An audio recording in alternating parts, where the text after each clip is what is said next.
I am Wu Nan. In my past life, I was burdened with sins. I met my retribution. In this life, I want to be a good person, finding clues in the smallest details. Helping my sister solve major cases one after another. My sister was rewarded for it. We moved into a larger public housing unit with Captain Zhao Qinglong of the criminal investigation team, becoming neighbors. I became friends with Zhao Lei. Hello, Brother Nan. It's rare for my sister to have a day off. Our two families planned a picnic together. There, Genius Crim. Crim, wow, Brother Nan, you're so amazing. Let's go over there. I'll build you a big one. Okay. Is Nan's school transfer settled? It's all done. Nan, you and Lei stay away from the water. Got it, sis. Hey, are you guys still that busy lately? Zhao doesn't like to tell me about work stuff, Culroy. He's afraid I'll worry. We're busy. The case clearing operation isn't over yet. After solving those big cases and finishing the paperwork, the department finally gave us a few days off. Any recent cases? There's one from late June, a missing girl case. I was going to take it on, but...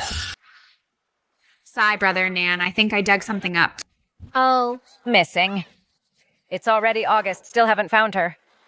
These cases are especially hard to solve. If within a day or two you don't find them, they've likely been trafficked abroad. What did you dig up? A shoe. Some countries in Southeast Asia are too chaotic. Trafficking.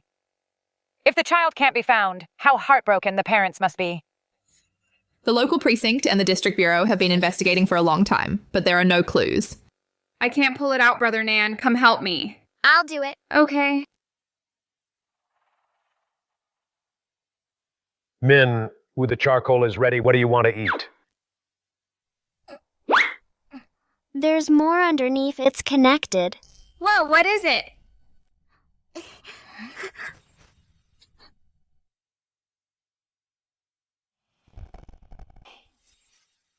Oh my god, get up! Quick, Uncle Zhao! Sis! Come here, quick, Auntie! Take Lei away. What's going on? What happened? Take Lei away, quickly. Come! Come on. Come this way. Take her further away. What is it? Why can't I see what we dug up? I'm the one who found the shoe.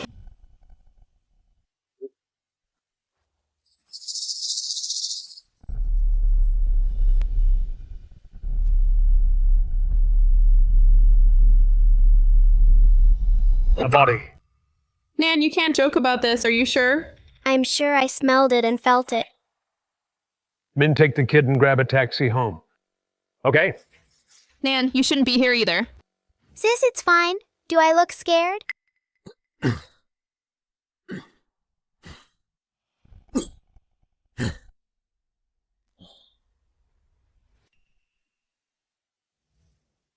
Wu, call the team immediately. Get more people here. I have police tape in my car. Seal off the scene now. Yes, sir. Considering Bin Cheng's conditions a month ago, the temperature changes and the lower temperatures at the beach at night, it would slow down the decomposition. Based on this level of decay, the time of death is probably about a month ago.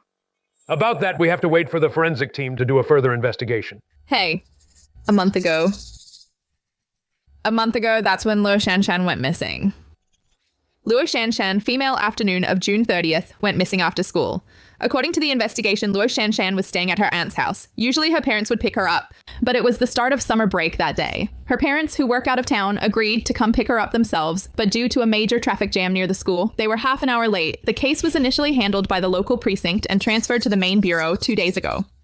Dinner's ready, Lei. Come down, I'll introduce you to the brother. You looked at the new case, find anything? Not much. The killer acted at random. These kinds of cases are very hard to solve.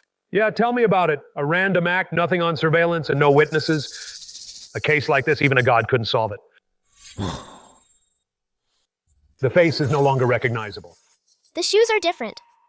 Although the clothes are badly stained, the style is different too. I remember clearly.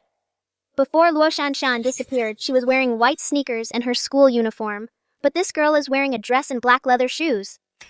I see. Stay back, no photos.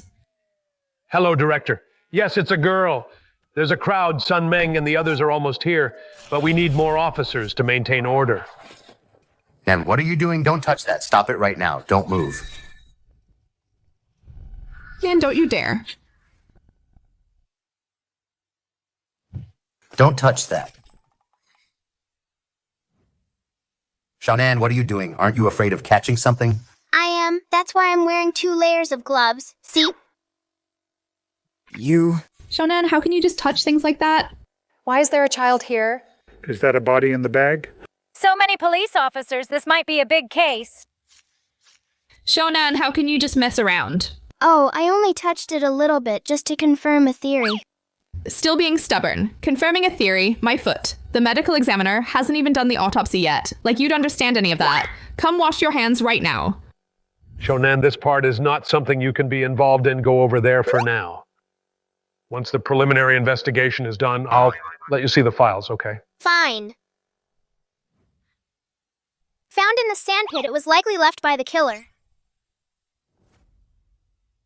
Call me if you need anything. Look at you, acting so smart, daring to touch anything.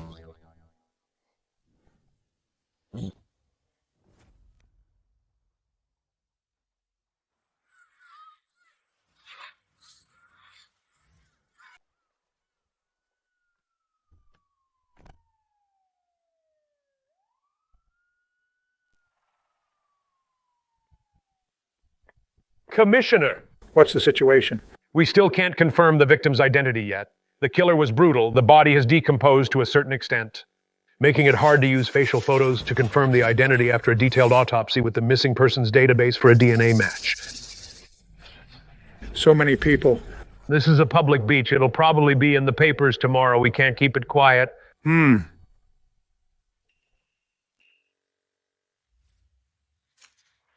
This is a heinous crime. I'm afraid it'll cause public panic. We must solve the case as soon as possible. Yes, sir. We'll complete the task as quickly as possible. I've already notified all officers from Team 1 who are on leave. Hey, how can you go over there and mind your own business? Good you'll lead the task force. Start by identifying the deceased. Yes, sir. DNA testing and matching will likely take a few days. Once we confirm the identity, we'll look into her social circle. I know who the victim is. You know, how do you know? Did you know her before? I didn't know her, but Hello, Commissioner. Didn't Uncle Zhao tell you to stay away? Why are you still here? I know who the victim is. You know who it is. The medical examiner hasn't even identified her yet. And you know, are you a psychic or something? This is no place for you. About you touching the body earlier, I haven't even dealt with you for that yet. Oh, come on, sis. You've been so busy with work lately, you probably have no idea what I've been up to. Here. What's this? A sketch of the victim. I just drew it. You drew this. How did you draw it? The body is in such bad shape. How could you identify her? I just needed to confirm a few points. The parietal bone, frontal bone, and brow ridge. The cheekbones, jawbone, and so on. Based on the facial bone structure, I tried to reconstruct the face, and based on the clothing size to determine her build, then I sketched it out. You can draw? How come I didn't know that? Sis, like I said, you've been too busy with work lately. How would you know about my hobbies? Besides, don't you think the person in this drawing looks familiar? It's about a 70 or 80% match. You've all seen the files. It's Luo Shanshan. Luo Shanshan. It's definitely her. We've all seen the files. And I think the reason the clothes are different is because... Commissioner, Yes. come here. Zhao, let me see. Xiaonan, right. Hello, Uncle Yang. I know who you are. At such a young age, you draw quite well, not inferior to the station's composite artists. But I don't want to discourage you. You're still young, after all. Uncle, please just say it. Then I'll be blunt. This isn't a composite sketch at all. It's something much more complex, facial reconstruction from bone structure. In the field of forensic science, we often need 3D scanning technology to attempt reconstruction through scientific means to be able to draw it directly. And have it look similar is extremely rare. And you only identified a few skeletal points. Also, at different stages of life, facial muscle and fat distribution vary significantly. For example, in middle age, the nose broadens and the jawline widens. Infants have baby fat in early adolescence. There's more subcutaneous fat, making the face shape rounder. During the later stages, as the bones develop further, the features become more defined, but you didn't have continuous reference points. Relying only on drawing from memory after feeling the bones is easily influenced by other factors. For instance, you saw Luo Shanshan's file photo, so you kept suspecting it was her. Therefore, it's no surprise that your drawing looks a bit like her. Then you were sure it was her. That's too hasty. Uncle Yang, actually. Oh, Commissioner, I just performed a further examination of the body, although it's quite decomposed, and the face is unrecognizable. Fortunately, some skin is still intact. I checked the victim's hands. The left thumb and the right thumb and index fingerprints are barely intact. However, with the skin in a state of decay, it's very fragile. Contact collection might be very difficult. We can take photos for the record. Have the department's artist come over. It's best if they can sketch more details. Okay, I'll arrange it right away. If we can draw sufficiently detailed fingerprints, we can, before the DNA results are out, identify the victim much faster. Uncle Yang, What is it, Xiaonan? why don't you turn the page? Turn the page. Her right thumb is the clearest part preserved. You drew this. Just now. How is this possible? You weren't by the body just now. I drew it from memory. I saw it and I remember. From memory. This is impossible. How can this be? I'm a genius after all. With a photographic memory, nothing is impossible. If you don't believe me, you can go compare it with the body. Right. It's correct. Great drawing. Just by looking at it, the difference is negligible. Chief, we can use this. I think the portrait I reconstructed is fine too. We can proceed with further confirmation. Send someone to Luo Shanshan's home on her daily items. Collect fingerprints from her right middle finger. Judging by the slight indentation on the second knuckle, it's a mark from holding a pen. For a long time, she's right-handed. What I drew is also the right thumb. We should be able to collect many matching ones. We can run a comparison right away. Son, come here. Coming. Take some men and go. Also, I think Luo Shanshan has different clothes than when she went missing because the killer obviously changed them, and the material of her current outfit, though heavily contaminated, I can tell. It's made of organza, lace, and velvet, as well as pure cotton. It's a style that's been popular globally for years. A cute Lolita-style dress, including the shoes. It's a set. Meaning, after the killer kidnapped her, he dressed her up meticulously and then... We're dealing with a... damn pervert. We'll solve the case. There's something even scarier. Xiaonan, what else did you find? This case might be even trickier. I hope I'm right. And yet I hope I'm wrong. I won't say it yet. Wait until Uncle Yang finishes the preliminary autopsy report. I need further confirmation. All right, everyone, hurry up. Yes, sir. Come on, everyone gather around.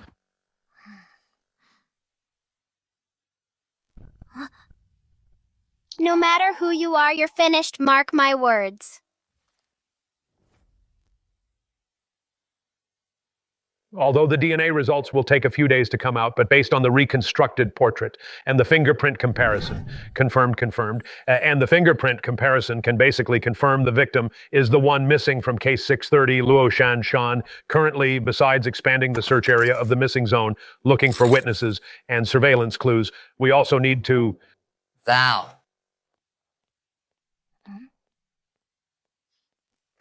I need it urgently.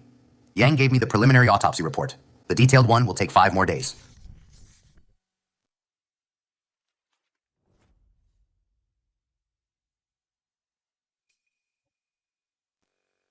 According to the preliminary autopsy report, the forensic doctor provided the killer's DNA sample. The victim's fatal wound was to the neck, and the killer's methods were extremely brutal. This is a major case. Besides the door-to-door investigation, we also need to, the victim's social circle, conduct a re-examination. Xiaonan. Sorry about that. Xiaonan, you've seen the report, right? Do you have anything to add? What were you going to say yesterday? I think, huh? Captain Zhao, we're in a meeting right now, outsiders.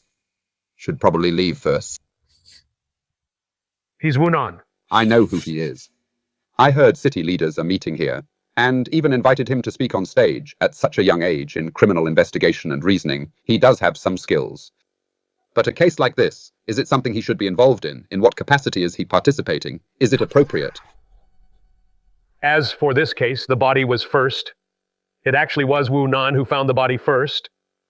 Besides, his input is always a huge help to us. The commissioner approves. Don't use the commissioner to pressure me. Back when the commissioner and I were on the front lines, you were still hitting the books at the police academy. Even the mayor approved. King Nan. Kid. At my age, is my name something you can just... Male born on September 13th, 1970. Graduated from Manha National Police Training School, started working in 91, served as a patrol officer in Lai County, Bincheng officer at Huaiyuan Road Police Station, Bincheng, detective for the South District Police Bureau Criminal Investigation Team. In 05, went to Royal Police Officers College for advanced studies. Later served as deputy captain of the District Criminal Investigation Team, captain of the District Criminal Investigation Team. Currently the director of Sanlong Police Station. You actually investigated me. It wasn't an investigation. After going through the previous cases, I know that because of my age, I'll always face criticism and rejection. To reduce such pointless arguments, I recently looked through the Bincheng police system, at everyone's resumes, hoping to communicate better with you all. I've seen your resume, I just remember it. Bincheng City Police Bureau. All branches, police stations, police posts. There are thousands of people across the board. And you remember them all. That's not important. You wouldn't believe me if I said I did. What matters is that this case is extremely important. I hope I can play a part to help solve this case sooner. Time is of the essence. I've heard that you're good at reasoning, but this case just happened. We still need... It seems Director Wei doesn't believe in my abilities. You're just a kid. You just got a divorce, and you have a strained relationship with your daughter. You're desperate to patch things up, right? Wei. You got divorced? Director Wei. You really did. I clearly didn't tell anyone. How do you know? Your left ring finger. Judging by the depth and color of the mark, you used to wear a wedding ring all the time, but now you're not wearing one. Although your clothes are clean, the wrinkles are obvious and they're a bit small. Look at your hair. You must have just showered today. You're someone who values cleanliness, but there's a stain on the bottom of your tie. You probably got it while eating. Judging by the discoloration, it's been there for at least a week. Putting it all together, it's no coincidence. It means you've recently divorced and started living alone. No one is doing your laundry or cooking for you anymore. You woke up this morning, realized your usual clothes were all dirty. So you had to go into your closet and find some old clothes to wear. Since you've gained some weight recently, the clothes are too tight, you couldn't find a clean tie, so you picked the darkest one. At least it doesn't look that dirty before the meeting started. Your phone is an older model. Although the stickers are badly worn, it's clear that these stickers are popular among elementary and middle school girls. This shows you have a daughter and you love her very much. Not long after the meeting began, you started getting anxious, showing clear signs of nicotine withdrawal. But when someone offered you a cigarette, you turned it down. You're quitting smoking, yet you've just gone through a divorce and you're under immense pressure from the case. In such a situation, no one could force you to quit. You should be smoking even more and looking at your complexion. It's not a health issue, so you're choosing to quit for someone. This person in your life is extremely important. You want to please her. To sum it up, I believe your daughter must be exactly 18 this year. Having just finished the college entrance exam in July, your relationship with your wife had soured long ago, but for the sake of your daughter's studies, you decided to divorce after she finished the exam. You chose to quit smoking after the divorce, because in recent years, your relationship with your wife and daughter worsened. Adolescent girls often have conflicts with their parents. That's quite common. She'll be going to an out-of-province university soon, and your ex-wife is leaving too, to accompany her to college. You won't see your daughter much after that. You're worried about drifting apart. So you're eager this summer, in the months before she leaves for college, to mend your relationship with her. Quitting smoking is just a small part of the changes you're making. Am I right, Director Wei? I don't mean to embarrass anyone, but if a few minutes of talking can save us from long-term trouble, I must do it. But if necessary, I can say more. Shonan? We're in a meeting? Don't just say useless nonsense, Tell us about this case, what your take is exactly. He really does have some skills I'd actually like to hear. Your brilliant insights.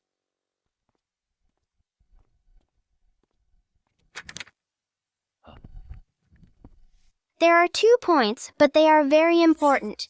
First, I believe this isn't the killer's first crime. He is likely a serial killer. Second, I believe the killer might soon strike again. This kind of heinous crime usually makes the news. As far as I know, in recent years, there has never been such a heinous crime. A serial case. Striking again. Kid, don't just talk nonsense. Shonan, On what basis are you making this judgment? First, the killer changed the victim's clothes and dressed her up carefully. Second, according to the autopsy report, the fatal wound was on the neck. The cervical bone suffered only one slash. This shows the killer wasn't acting in a panic using stabbing, strangulation, or suffocation to kill the victim. He was very efficient. Furthermore, the body was found at Shallow Bay Beach, where people often go, and we even got the killer's DNA biological sample. Since the victim went missing over a month ago, the killer had plenty of time to destroy the evidence, bury the body in the mountains, or cremate it, yet he chose to dump it haphazardly. Also, according to the school gate surveillance, the victim left because her parents didn't show up and walked out of the camera's range on her own. Her parents were late due to a traffic jam, which was a random event. Although I still need to check her interpersonal relationships, but personally, I believe there's a very high probability that this is still a random crime. Based on the above, the killer strikes randomly. His methods are cold and cruel. This isn't his first time, and he doesn't care if the body or his own DNA is found. From a criminal psychology perspective, or from the killer's point of view, he fits the profile of a psychopathic serial killer. He likely committed similar crimes in the past, dumped bodies haphazardly, had his DNA sample taken by the police, but was never caught. He vanished into thin air after the serial crimes until he started again this year, still disposing of bodies carelessly. I even think he's taunting the police. Never been caught. He has no inhibitions. To sum up, I have two suggestions. First, send the killer's DNA sample to the provincial capital overnight for comparison. DNA sequencing in Bincheng takes 3 days for results, but the provincial capital has better equipment and can get results within a day. If all goes well by tomorrow afternoon, we should have the killer's DNA comparison to confirm if this was done by the same killer. Second, all police stations and posts should be notified. If another disappearance occurs recently, it must be reported immediately. Since Luo Shanshan went missing, it's been over a month. The killer is very likely to strike again. As I just said, time is of the essence. It's the lives of potential victims. I'll take the sample to the provincial capital. If I take the highway, I can be there in 5 hours. Wait a moment. Kid, to make your reasoning sound flawless, you are deliberately avoiding the alcohol issue. The autopsy report states it clearly. You're avoiding it on purpose. Alcohol was found in the body. He must have been forced to drink by the killer. The killer might have been drinking. Maybe he wasn't a good person to begin with. Alcohol amplified the evil in his heart. So, he's cruel, perverted, and acting irrationally in various ways. That's also a possibility, right? Why didn't you mention this at all? I just didn't feel like it. I didn't want to waste everyone's time on meetings and debates. My goal was just to convince Uncle Zhao, to speed up the DNA comparison, and to prevent potential victims from being harmed again. What I said before was already enough. Didn't feel like talking, or you just couldn't explain it? But since you insist on asking, I can teach you. Teach me. Why do you think the killer would strike again? Striking again is based on your reasoning. Then let's go with my reasoning. Assuming he's a serial killer, why would he strike again? Because of life changes. With news media so developed today, we haven't heard of any vicious serial cases in recent years. Then it must be a serial case from a long time ago. The killer has been dormant for years and is striking again. It's very likely that his life went through a major change. Life isn't going well, so he's going to extremes. He doesn't just drink. Alcoholism would be normal for him. I'm not avoiding the alcohol issue. It could even make my reasoning more complete. There are many details I haven't mentioned, like the distance between the school and Chanwan Beach, the surveillance coverage on the roads near the beach, and how crowded it is around the school when classes are dismissed. I can make judgments on all of those. I didn't say it, because I didn't want to waste time. Whether the killer is a serial offender doesn't need complex arguments. Once the DNA results are out, we'll know for sure. I'll say it again, time is life. It's the lives of potential victims. Son. I'm on it. Wu, take your team and keep checking the surveillance. Okay. We keep looking for witnesses. I'll send officers from other districts to your jurisdiction under your unified command. leave it to me. Chen. Here. Come with me to the chief's office to report. Yes, sir. Then, let's adjourn for now. There will be a task force meeting tomorrow. At that time, all departments, we will collectively organize the specific details. Based on surveillance from the school and nearby. Because of the summer break, many parents were picking up their kids within an hour after the crime. A total of 1,375 cars passed by 890 male drivers, 485 female drivers, including non-owner vehicles driven by someone other than the owner. We need to check the footage carefully and compare them one by one. The workload is quite heavy. This case has a very negative social impact. I know the case is extremely complex. I won't set a deadline for you to solve it, but how much longer do you think you'll need? Well, 1 month. Mr. Mayor, for a case like this. Uncle. The killer strikes at random. Before new clues appear, no one can guarantee when it'll be solved, and if no effective clues are ever found. It could even become a cold case. You little rascal. Wearing headphones and your ears are still so sharp. Oh. I didn't turn the sound on. I've been listening. Reporting in. Come in. Captain's son said he couldn't reach you, so he called me. My phone was on silent for the meeting. What is it? Is the DNA result out? Yes, Captain's son said it matches the DNA of the killer from the 515 serial cases. The case brief is still being faxed. It'll be here in a moment. The 515 serial cases. The 5.15 case.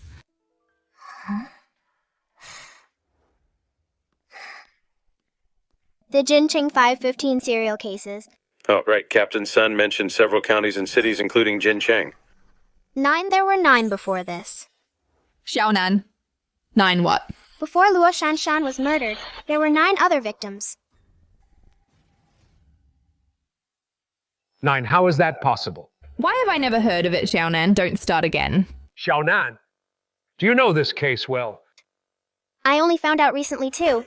Yesterday, I deduced that the killer might have committed a series of crimes, so I looked it up online. Even if major serial cases were a long time ago, but there's always some news. These cases, it's normal that you haven't heard of them because the first one happened 21 years ago. That's 2004. In 04, August 25th, in the wasteland on the outskirts of Jincheng, a mutilated body was found. The victim was named Su Wana. In 05, August 16th, Zhenlong County, body found. In a trash can in the early morning, a mutilated body was found July 9th, 2005, by a wild river in Shinkun, northern outskirts of Jincheng. While an angler was fishing, a highly decomposed body was found. And nearly 200 well-known enterprises in the city and surrounding areas, covering intelligent manufacturing, information technology, and modern services. As of press time, the cause of the case has not yet been announced. The police have set up a task force, and the case is progressing. Increase the basic pension for urban and rural residents. Expand the reimbursement scope for outpatient chronic diseases under medical insurance. The Municipal Patriotic Health Office announced a citywide Clean Home, Healthy Jincheng autumn sanitation campaign full investigation.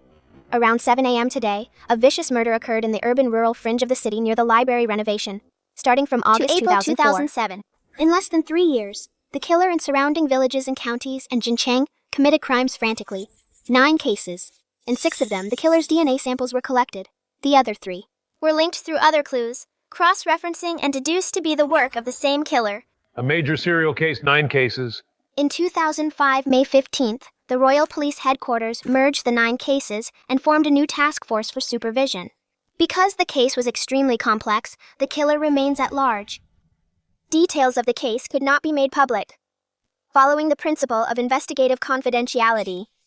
This serial case was not named after the time of any specific incident, but after the date the new task force was formed, namely the 5.15 Jincheng major serial mutilation and murder case. To solve this case, Jincheng police at the time and the 5.15 task force screened nearly 10,000 suspects, compared fingerprints of over 30,000 sets but found nothing. And the Royal Police Headquarters in 2008 even offered a public reward $1 million to gather clues. To this day, this reward is still valid. You're talking about the bloody clothes case. The blood demon case. Both are correct. You two were criminal investigators back then. You must have heard of it. In 2005, when Liu Yuan's body was found, it was wrapped in a men's jacket with a broken zipper, because it was stained blood red. It even made the local newspapers. So it was known to the public as the bloody clothes case. The name Blood Demon Case came from the internet yesterday morning. I also found online that even now there's still a group of mystery enthusiasts discussing this case in online communities. Since the new century, with the spread of public surveillance and the development of forensic technology, this kind of vicious serial case has rarely occurred since this case remains unsolved. It is also known as the Bloody Clothes Case, one of the top 10 cold cases of the new century. A cold case of the century. The killer has struck again. Report Captain Fax. Captain, I couldn't get through to your phone. What's wrong? Yinhu Police Station reported a girl went missing in Yinhu Park. What?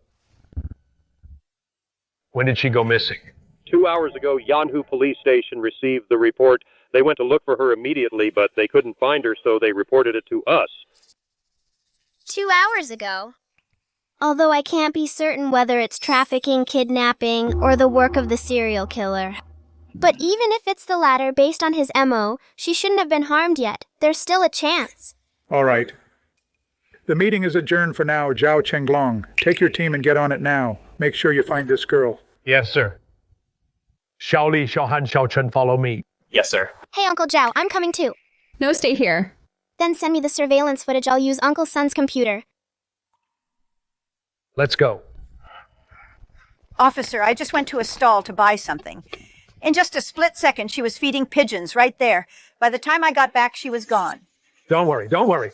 We'll do our best to find her. Officer, please help me find my granddaughter. Captain Zhao, here's the missing girl's info. And her photo, I'll send it to your phone. Okay.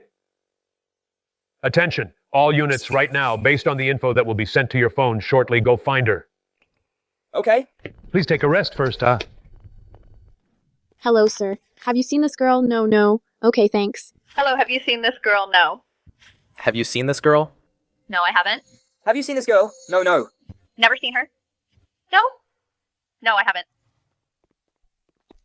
Director Ma, how's it going? They've been searching for over 2 hours already, given the time. I'm afraid. Hello, Xiaoli. Captain, I just left the transport department. I have all the surveillance footage around the park. Good, review it with your team immediately. All right, send a copy to Xiaonan too. He's in Mr. Sun's office. Got it.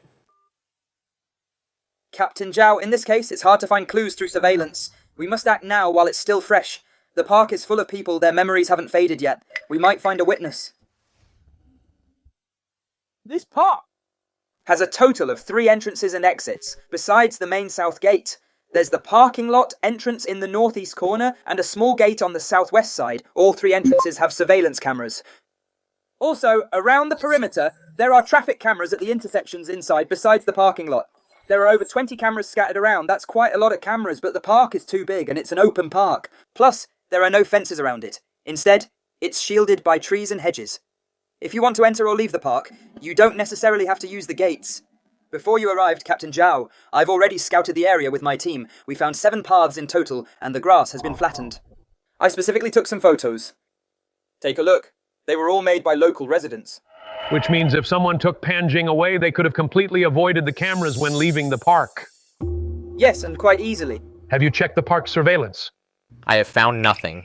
Captain Zhao, you know what Xiao Love is capable of if even he couldn't find anything in the footage. But following standard procedure, the main headquarters will review all the footage again. Of course. By the way, Captain Zhao, I'm not sure if I should ask this. Go ahead. This case, do you think it's related to the case at Tianwan Beach 2 days ago? Hard to say.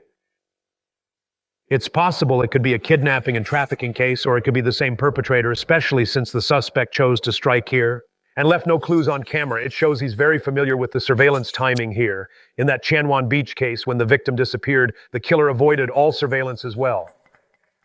Oh, right, Xiao Wu, send a copy of the park's internal footage. To your brother, too, whether it's useful or not. Just give him something to do. Otherwise, he'll start pestering us to go to the front line again. Okay.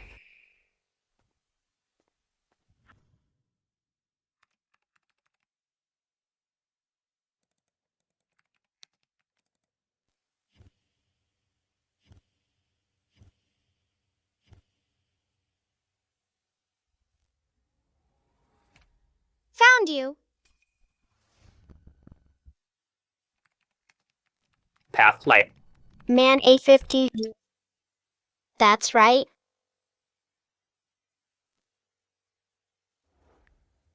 Hey, Xiaonan. Are you guys back? Still searching the park. Have you eaten yet? No, I found a clue. Found a clue. Yes. Captain, it was all a misunderstanding.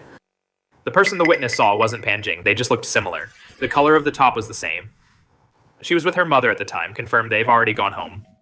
Then keep searching. This park is so big and there are so many people. Keep questioning them. I refuse to believe there isn't a single trace. Yes, sir. Captain Zhao. Wu Nan says he found a clue he wants us to get back quickly. He couldn't explain it clearly over the phone.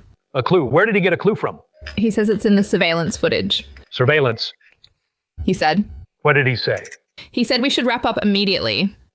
We'll catch the person tonight.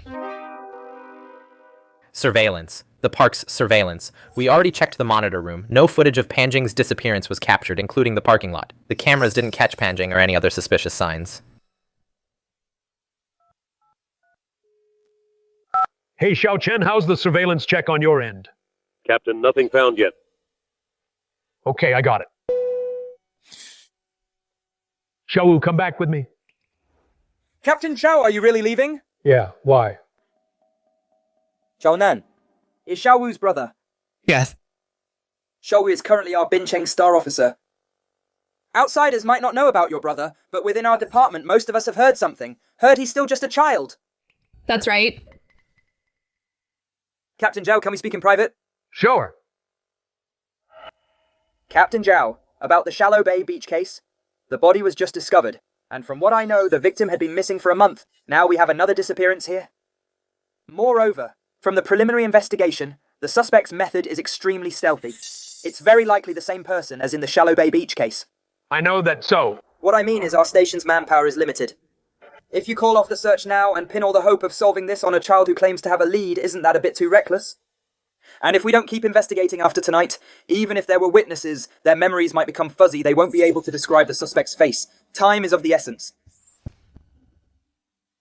Chief Ma, I didn't say we're calling off the search officer Wu, and I will just head back first. Then, now that you're leaving, I can't really command the team you brought. This will delay the investigation. Don't worry. This case, the Criminal Investigation Division has taken over. Whether we solve it or not, it's our responsibility. Your station is just assisting with the case. Captain Zhao, that's not what I meant. It's not a matter of whose responsibility it is. I have children too.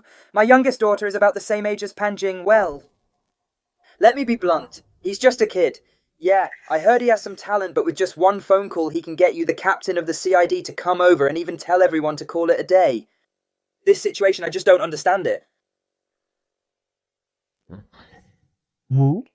You notify Li to continue the investigation. Okay. Chief Ma, you come back with me. Okay. Fine. Zhao, why are you back? Hello, Commissioner.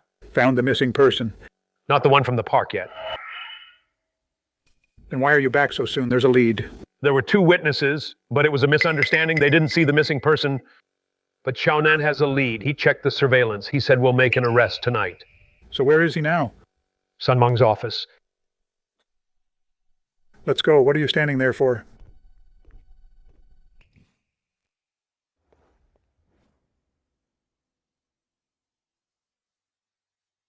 Lan, when the time comes, you'll... Wu Nan. With just one phone call, you've got us all rushing back and told us to pull back immediately. If you don't catch anyone tonight, I'm going to have to punish you.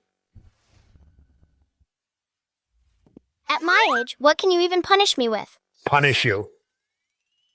With 10 sets of summer homework. Fine, I accept. But if I catch them tonight, can I skip the summer homework? It's so simple and boring. That's not up to me. You'll have to ask your teachers. Then I want to go to the arrest scene. No way. Wu Nan, did you buy that new computer yet? You haven't, right? If you catch someone tonight, I'll pay for it myself. Hey, I don't solve cases for the money. All right, let's talk about the case. What are you doing? Editing. Pulling footage is such a hassle, so many people. Let's go to the conference room. Time is tight, I'll keep it brief. Around noon today, at 9:49:30 a.m., the Yenhu Park parking lot entrance surveillance captured this. This silver gray van entered a few seconds later. It parked in Zone C parking spot number 17. There were 3 people in the vehicle. They are a young man in black sunglasses, a middle-aged woman in a white jacket, and a middle-aged man in a yellow jacket. After they got out, they were talking about something, chatting as they walked at 9:53 a.m. They appeared in the park. Under the camera near the parking lot flower bed, the three of them sat on a bench and chatted for a bit. Then they headed south together. Moving out of camera range, they soon appeared on the north side of the park on the camera outside the public restrooms just passing through. Afterward, they appeared on the north shore of Yanhu Lake on the surveillance there. Can I interrupt for a second? Oh, this is Lu Tai from our station. He is our station's star officer. The bar murder case last year, he was the lead investigator, caught the killer in 24 hours. I have high hopes for him. He'll be Bin Cheng's youngest deputy chief one day, director. You should remember him last year. You even personally commended him. This session is meant to be a case analysis meeting, so feel free to raise any questions. I have just one question. Why target these three people? Because they are the ones who took the victim. Little boy. You shouldn't talk nonsense. The park surveillance, I checked it immediately, and I saw more than you did. People like these three are everywhere. On what basis are you singling them out? I'll start by correcting 2 of your mistakes. Let me correct 2 of your mistakes first. First one, I didn't think from the start that they were suspects. I look at everything with suspicion when watching the surveillance. Yanhu Park has a lot of foot traffic to begin with, so there are many suspicious people. For example, I was going to mention this at the end, but it doesn't matter if I say it now. If you connect their actions across all the surveillance footage, they are definitely thieves, and they clearly know each other. Shouldn't be hard to catch, right? It's not. But I don't have time right now, or the patience to explain this to you. Why, I'm certain they committed theft that day. Some of them must be repeat offenders. If they've been caught before, just go catch them. Go ask them yourself, or check for yourselves. What we need to discuss now is the missing person case. Second, you just claimed that you've watched more footage than me. You're wrong. You definitely haven't watched as much as I have. Of course, you don't have to believe me. You can ask questions, but I'm not reporting to you. Back to the case. Regarding what Officer Liu just mentioned about why I targeted them, it's the result of a screening process. It involves a lot of irrelevant side reasoning regarding bystanders, including the process of elimination. I won't go into the details. Let's just focus on them. All that matters is that it's them. Around 10:20 a.m., they appeared near the park's playground. Multiple cameras captured all of them while they stopped to chat. At 10:47, they left the playground. For a long time after that, they didn't show up anywhere. At 11:07, the camera at the northwest corner of Pigeon Square caught them. This is where they split up. The young man left first, heading west and out of view. Then the woman in white and the man in yellow walked into the square together. Look at this frame. When they left, they both peeked at the camera. Now look here. At 11:35, the young man in black sunglasses appeared by the basketball court watching people play. He kept watching until 12:09 when he took a call. After that, he walked out of the camera's range. Considering his walking speed and the distance, these surveillance clips all prove that this young man headed straight back to the parking lot after the call and then drove out of the park. Jiao sis, do you still think they aren't suspicious? Based on what you just said, these three people arrived at the park after 9 a.m. until after 12 p.m. The young man drove off alone, but throughout the morning. They were just wandering around the park with no clear purpose, and they were keeping an eye on the cameras. If we analyze the case from a suspicious standpoint, they might just be thieves. Besides, 2 middle-aged people with a young man in his 20s driving here with out-of-town license plates, it looks like they're just tourists, parents and a son together. Our Binching is a major tourist city after all. If it's their first time at Silver Lake Park, walking around and looking and finding it wasn't that interesting, saying they're tourists seems quite reasonable, doesn't it? Right. At this stage of reasoning, there are many possibilities. And even though the report time... You can't, just because the time the young man answered the phone is close to the time Pan Jing went missing, jump to the conclusion that he's involved. The family reported the disappearance at 12:15 p.m. today, according to her description at that time. Her granddaughter Pan Jing was feeding pigeons. She went to a roadside stall nearby to buy snacks and water. She even bought corn for the pigeons. According to the surveillance near the stall, she arrived at the stall at 12:06 p.m. and left at 12:10 p.m. After walking back, she found her granddaughter was gone. She searched for a few minutes before reporting it. Pan Jing went missing. Within those 4 minutes, and the young man at the basketball court received a call at 12:09 p.m. A coincidence? It's not even a coincidence because it was noon lunchtime in Silver Lake Park. Although there are some stalls, they only sell snacks. If you want a real lunch, you have to go outside. At the time Pan Jing went missing, too many people were calling or leaving.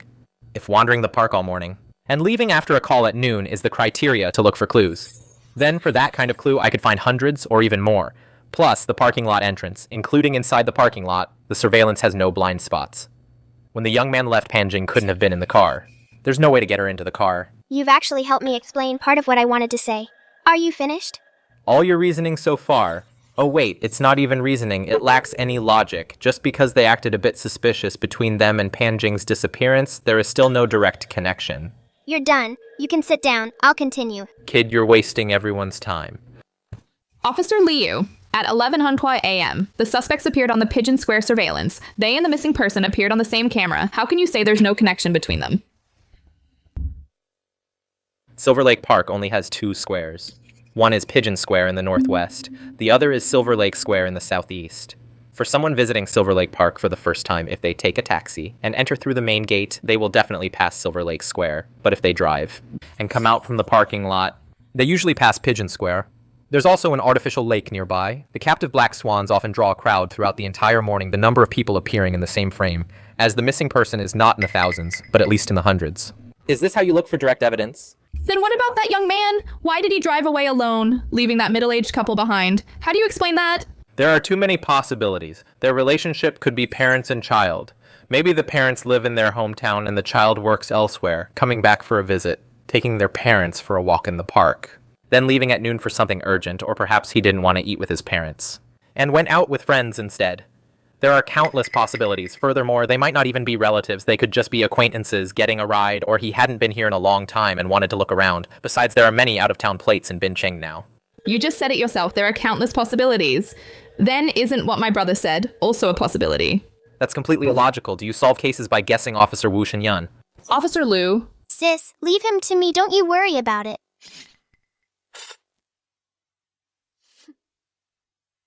I'll continue.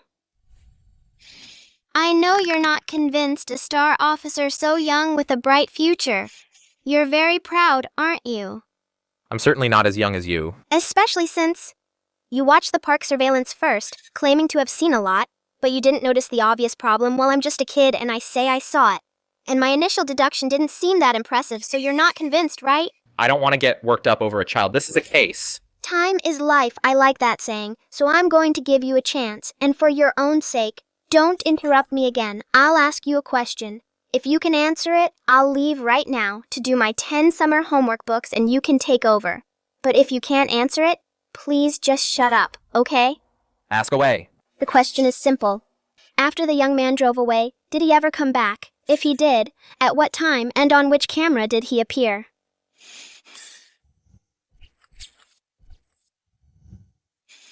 Also, after the young man left, that middle-aged couple, at what time and where did they appear on camera?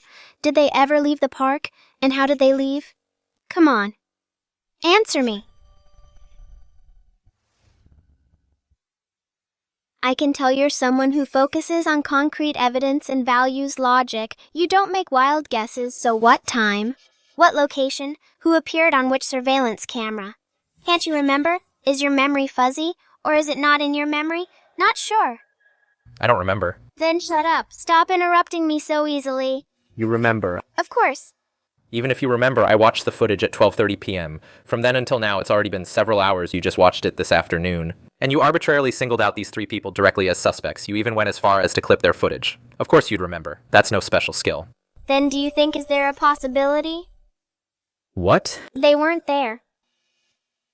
What do you mean, not there? When people watch surveillance footage, especially multiple screens at once, while looking for suspicious clues, they tend to focus on those acting suspiciously, those appearing multiple times, or those repeatedly appearing. Near the victim, they leave a deep impression. Once a suspicious person appears too many times, they seem even more suspicious and get more attention. This is a load of nonsense. Conversely, when watching footage for a long time, facing a large number of suspicious people, if one suspicious target appears less frequently, or even stops appearing, then the suspicion towards them decreases. To the point where the impression fades and their existence is overlooked, especially after Panjing went missing. Those other suspicious people in the park were still active, mostly thieves. Considering people can't just vanish into thin air and the park is huge, it's hard to take someone out quietly. Therefore, those who remain suspicious during subsequent observation would draw the observers most of the attention. You mean... First of all, it's certain. Although you have some observation skills and a decent memory, you're not as meticulous as I am when watching surveillance. Secondly, you said you don't remember. That's because you're a very logical person. You're very thorough. You really can't recall it. You weren't just acting out of spite and making wild guesses. I appreciate that about you, so I can tell you, it's not that you don't remember, but that you overlooked it because they vanished. They vanished? Starting from 12:09 p.m. today, when the young man answered the phone and immediately drove out of the park, counting from that moment, I'm 100% sure that all the surveillance cameras in the park never captured those 3 people again. The cameras didn't capture the young man driving back, nor did they capture the woman in white leaving the park. After Pan Jing went missing, the young man left and didn't return. They also seemed to vanish into thin air, disappearing within the park. Is that normal? Do you still think they're not suspects? You're right, they... Of course. You can't be blamed for this. You're not me, after all.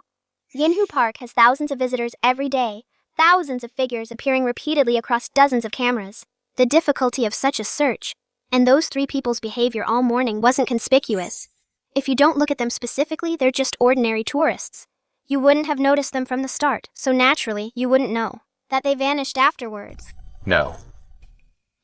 Something's not right. Not enough. This isn't enough.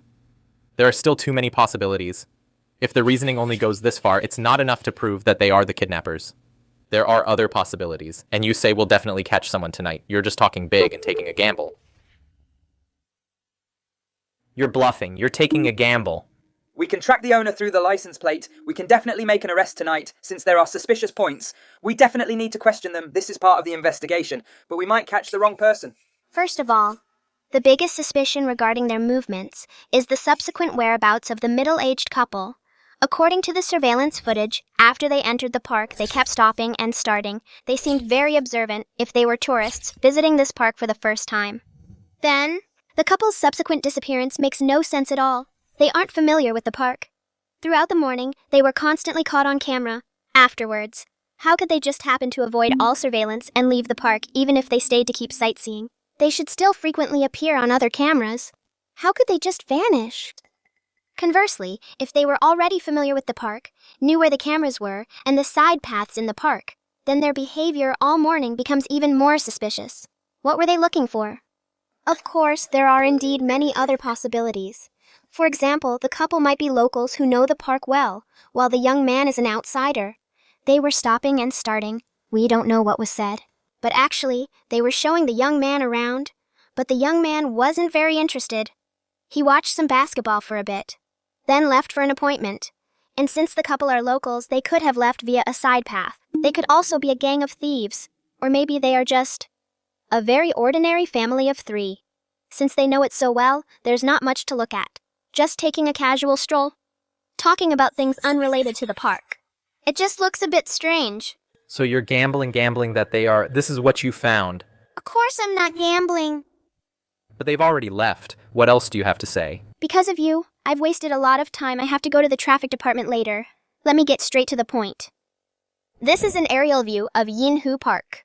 The main gate is to the south. There's a small gate on the southwest side. The parking lot entrance is at the northeast corner. Today at 12:51 p.m., the young man drove out of the park. The young man drove out of the park and entered Beitang Avenue, 12:15:23, at the intersection of Beitang Avenue and Donghu Road, waiting at a red light. 12:16:07, turned right onto Donghu Road, 12:17:04. Passing through Donghu Road at the intersection with Yinhu Avenue, didn't hit a red light, turned onto Yinhu Avenue, 12:18:15. Passing through Yinhu Avenue at the intersection with Sealan Road, waiting at a red light, 12:18:29, turned onto Sealan Road, 12:20:57, passing through Sealan Road. At the intersection with Beitang Avenue, didn't hit a red light, went straight, heading all the way north. This is the young man's general route after driving out of the park. That's about it. Does anyone notice anything? After the suspect left the park, why did he go around it for most of the way? Why didn't he, at the intersection, turn left or make a U-turn or just go straight or right? Lane restrictions he couldn't, because Beitang Avenue and the Donghu Road intersection are very close to the park entrance, extremely close. The park has many daily visitors, so it's often congested. During the midday peak, traffic officers are there to direct traffic, prohibiting left turns and U-turns. And further north on Jilin Road is the Bin Shui interchange. To use the overpass, you have to loop around like this. There's nothing wrong with the route itself. So, I don't see it, just tell me. it's not about the route, it's about the timing. Timing. Beitang Avenue was indeed congested. So from leaving the park station to the first intersection, it's only a few dozen meters, but it took a full 30 seconds to crawl, after turning right onto Donghu Road. Traffic got a bit better, but it was still crowded. So he was driving slowly until reaching Donghu Road and the Yinhu Avenue intersection. It took 57 seconds total, turning right, heading west along Yinhu Avenue. To the Sealand Road intersection took another 1 minute and 11 seconds. Based on the surveillance, Yinhu Avenue had great traffic then, so he drove very fast there. After the red light, the suspect vehicle turned right onto Sealand Road. It took 2 minutes and 28 seconds to cross Sealand Road and the Beitang Avenue intersection heading north. 300 meters Jilin Road and Donghu Road. Both sides of the park are the same length, just 300 meters. Exactly, the same distance, and both were affected by the congestion on Beitang Avenue. In fact, Donghu Road was more affected, but the suspect vehicle drove through Donghu Road in only 57 seconds. While passing through Sealand Road to the intersection, took nearly 2.5 minutes. Considering the conditions on Donghu Road. With the park on the right, there were no stops for cigarettes or anything, and since the vehicle drove normally afterwards, I think the most likely scenario is... He stopped the car. Right. That seems to be the most reasonable explanation for now. Of course, to be thorough. There could be many reasons for stopping, like a minor scrape, checking the car, and leaving once they were done. Or maybe they were being safe, and pulled over to take a call or something. Picking someone up is just one of the possibilities, but they also have a flaw right here in these surveillance screenshots. You might not notice it normally, but when I put them together, you should be able to see it.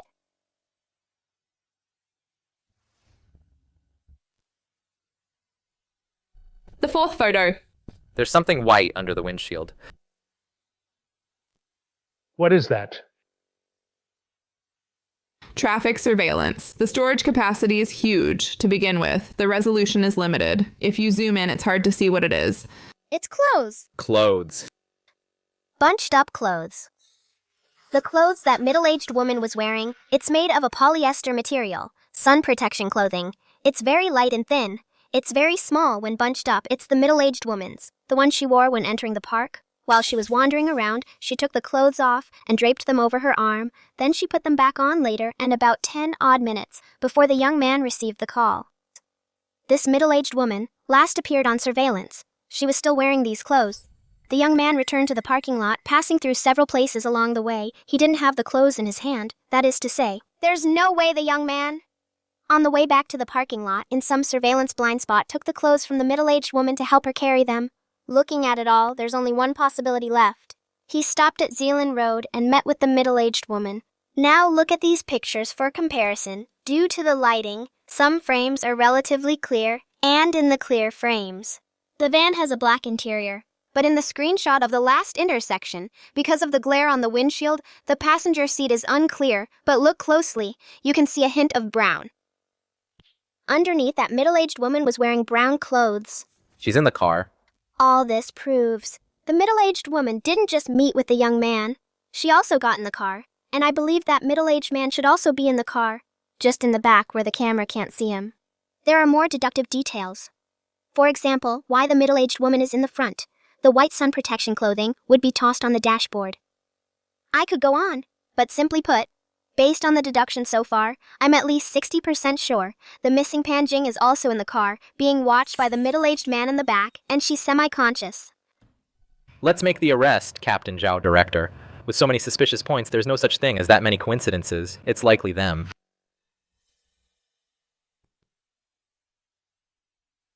Shonan, I'm not trying to pick on you, but based on your current findings, actually...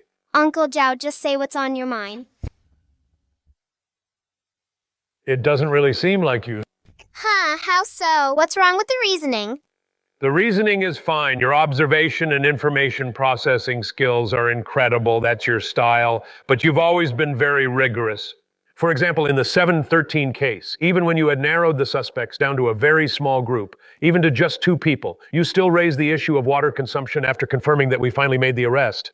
And the 1213 case, even though on your first day at the station, you had already identified the suspect, you still had Sun Meng lead a team for 3 days of follow-up investigation, eliminating all other possibilities and coincidences. But today's inference, although it sounds plausible, it's just pure theory.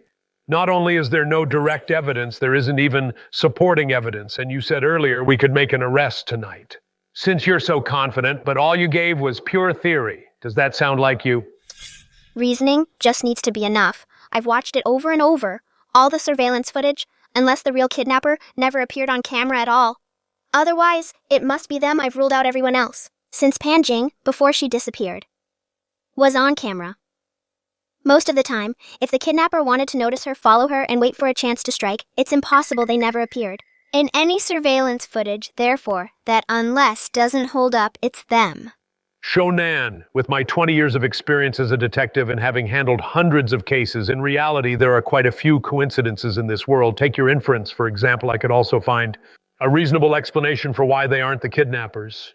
For instance, these 3 people were just out for a stroll with different interests, hanging out in different spots. At noon, the middle-aged man accidentally found a small path out of the park. He called the young man from the street. The young man got the car, drove around and came back, picked them both up and left. That makes sense, right? One suspicious point is a coincidence, but a series of suspicious points pointing to the same target makes the probability of a coincidence very low. 2 key points, the time of disappearance and the suspect's escape time. At first, they were frequently exposed to surveillance, and in the end, they perfectly avoided all surveillance. Captain Zhao, I think you're right, but the possibility is extremely low. A low possibility is still a possibility. We can't underestimate Wu Nan's rigor. Otherwise, in the 1213 case, he wouldn't have taken 3 days to solve it. Uncle Zhao, in this case, first, there's no footage of Pan Jing's disappearance. Second, there are no eyewitnesses. She vanished into thin air. That I could figure this much out in one afternoon is already quite an achievement. Do you think I'm a god? In a case like this, you can only make bold assumptions and then arrest them to find proof. But I've known you for a long time. You sound too certain. Tell me, what else are you hiding? Come clean. Okay, I'll tell you. You have more clues. What else is in the footage? Let's do this. I'll quickly go over the kidnapping process and analyze the details. At 9:50 a.m. today, internal surveillance in the parking lot captured 3 people getting out of a car, 2 men from the front seats, and a middle-aged woman from the back. In terms of behavioral habits when traveling in a group, unless they are a couple or married, women generally prefer the back seat. It's a matter of habit and personal space. Carrying bags and belongings. And the fact that in the back they might not wear seat belts. Of course, they could have just sat anywhere after leaving the parking lot. The 3 of them wandered around looking for a target. They went outside the public toilets and near the playground. Both places are likely to find a suitable target. In the former case, people are separated by gender to use the restroom, leaving some waiting outside. In the latter case, children are running around playing while parents sit on benches and chat. At 11:07 a.m. At Pigeon Square, central surveillance captured the 3 of them lingering. I don't know what was said, but the young man then left, while the middle-aged woman walked toward a blind spot. I believe they must have found their target, but it might not have been the victim yet. Based on the same time frame, central surveillance at Pigeon Square shows there were several suitable targets. Besides, Pan Jing chasing and feeding pigeons causes children to separate from parents and potentially leave the surveillance range, while some parents gather in groups to chat, neglecting their children. Around 11:40 a.m., streetlight surveillance captured Pan Jing sitting on a bench, finishing her ice cream. Then she insisted on feeding the pigeons. Li Shufeng took her to a roadside stall and bought corn kernels. At 11:45 a.m., she was feeding pigeons. Around 12:06 p.m., at Pigeon Square Central, surveillance captured, she only had a small bag of corn left. She spilled them all over the ground while opening the bag and almost cried. Her grandmother felt bad for her and went to buy more corn, as well as water and food. After Li Shufeng walked away, Pan Jing picked up the half bag of corn from the ground and chased the pigeons to feed them. Some pigeons flew quite far away, but she wanted to feed them all, so she chased individual pigeons and ran out of surveillance range. This actually scared the pigeons away, but she still wanted to feed them. She kept chasing until she was out of sight. The middle-aged man and woman took the opportunity to take her away. They likely drugged her. Otherwise, you searched all afternoon. How could there be no witnesses who saw Pan Jing struggling? The middle-aged woman took off her coat to wrap it around Pan Jing. Considering Pan Jing's age and size, she should weigh about 30 kilograms. It's hard for a woman to carry her for long, so the middle-aged man must have carried her. Wrapped in the white coat, this made the clothes different from the ones in the search description, making it hard to find witnesses. It was inconvenient for the man to carry the child, so the woman must have notified the young man that they succeeded. Then the two of them took the victim, avoided all surveillance, and left the park via a side path. Around 12:20 p.m., the young man drove over to pick them up. The middle-aged man put Pan Jing in the car, and then got in himself, so the woman took the passenger seat. That is why their seating arrangement changed. After the man settled Pan Jing, he gave the white coat back to the woman in the front. Since she was already in the car, it was awkward to put it back on, so she tossed it on the dashboard, which is why it was captured on camera. This is how I believe the three of them kidnapped the victim. In short, considering they were clearly familiar with the park, yet only stayed near the toilets, Pigeon Square, and the playground, and other similar spots. Considering the time of disappearance, the departure time, and the fact that people don't just vanish, among other things, my 60% certainty is just a conservative estimate, Uncle Zhao. Is this still not enough to convince you? What's the bottom line, the ace up your sleeve? Is it corroboration or direct evidence? Well, it's not exactly direct evidence, but it can't be such a coincidence. There are no such coincidences in this world. Then what is it? A cloned car, the license plate is fake. Everything was planned and premeditated, prepared in advance, with clear division of labor. This is likely a professional trafficking ring, and it's not their first time. We are dealing with a major trafficking case. Good. Good job, kid. I knew you could do it. Chief, we can move out now, but we need to go to the traffic department to pinpoint where the suspect vehicle was last seen. Move out. Yes, sir.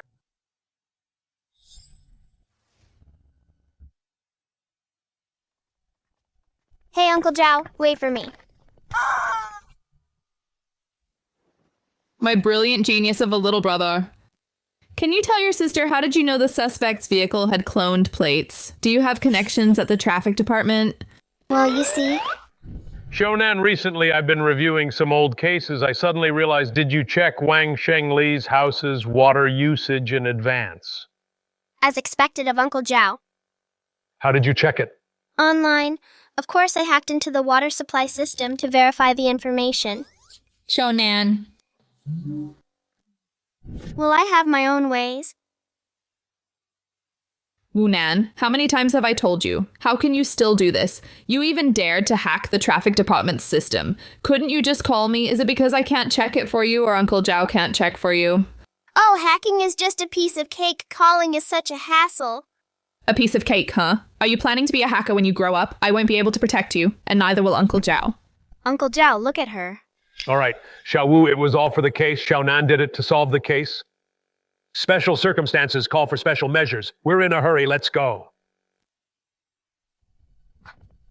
Wu Nan, your sister's doing this for your own good. I know she's afraid that I'll turn to a life of crime in the future. Don't worry, as long as she's around, I definitely won't. Besides, your sister is right. You can call me, I'll help you check. But that would be hard to explain. Take today, for example. If I told you to directly identify them as suspects and check their license plate without any solid reasoning, would you even believe me?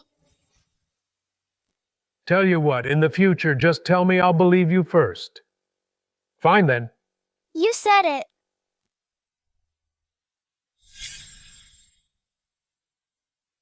This kid has some skills, but he's not exactly a genius. If I had the traffic surveillance and combined it with the parks, I should have been able to tell too, especially when the suspect vehicle was on Sealand Road. The flaw was too obvious. It matched the time of disappearance perfectly, using that as a starting point to work backwards and identify the suspects, observe carefully, catch the details, and reach a conclusion. He said he watched the footage repeatedly. That's probably how he deduced it. Yes, that must be it. Xiao Liu, he's still just a child, and hasn't formally studied criminal investigation. Of course he can't compare to you. How many cases has he even solved in the last 2 years? The high solve rate at Yinu Station is all thanks to you.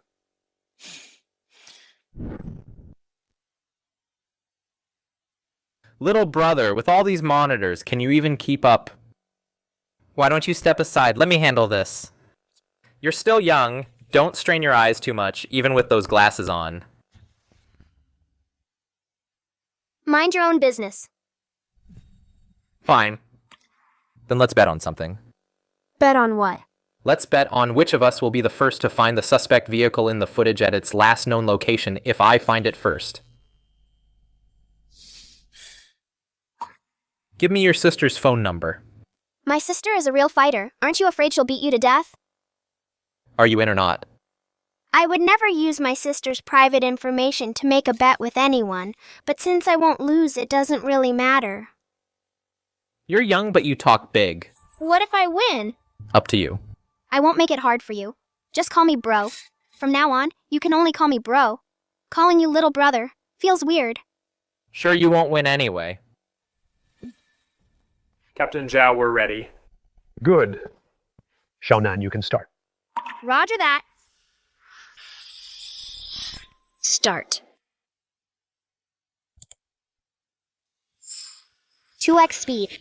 4x speed. 8x speed. 16x speed. 30x speed.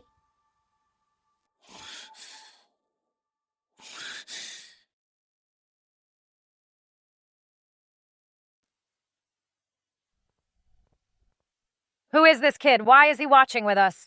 I think his name is Wu Nan. Captain Zhao, it's impossible for the human eye to keep up with this fast-forward speed. This is ridiculous.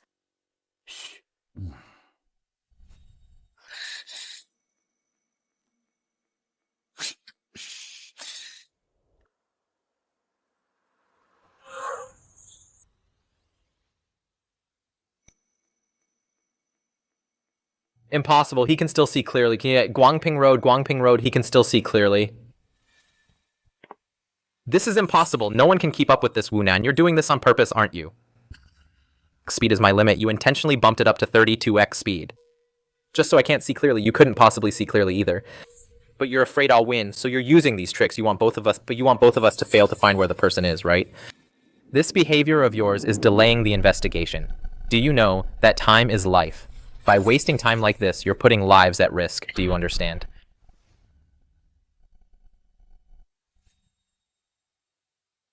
What's wrong, speechless now? Were you exposed? Wu Nan. That's quite an accusation. Can you shut up? Can't you tell? Just wait for the result nearby. Captain Zhao, aren't you going to do something?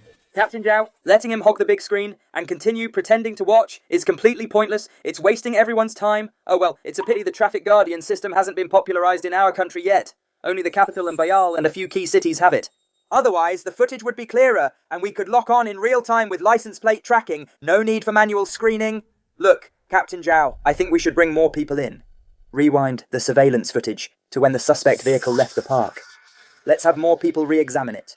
No matter how he takes detours, the city surveillance density is high enough. If we don't see it once, we'll watch twice. Even if it takes several hours tonight, we'll definitely be able to lock on to the suspect vehicle, the location where it last disappeared, and confirm the general area.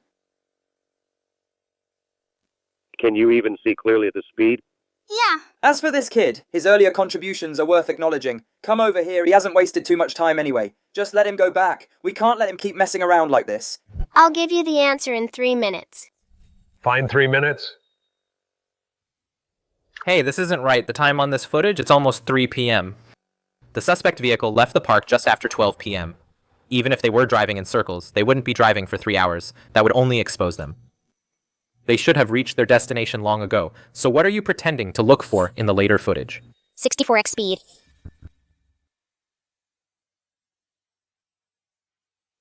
Guangping Road. This is ridiculous. 64x speed. Is that something a human can even see? Do you think you're some kind of god? Quiet.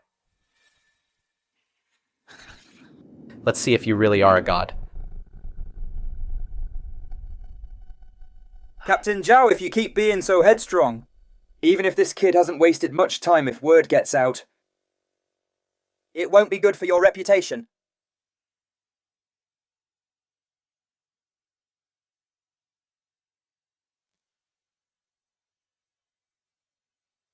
Ten. 9. 8. 7. 6. 5. 4.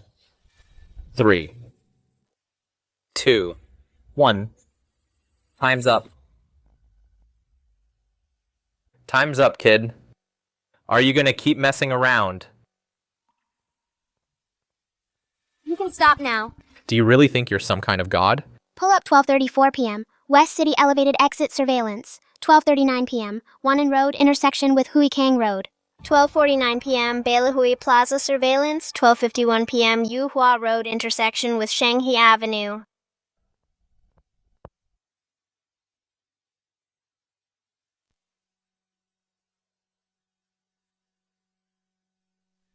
Two 4:13 p.m.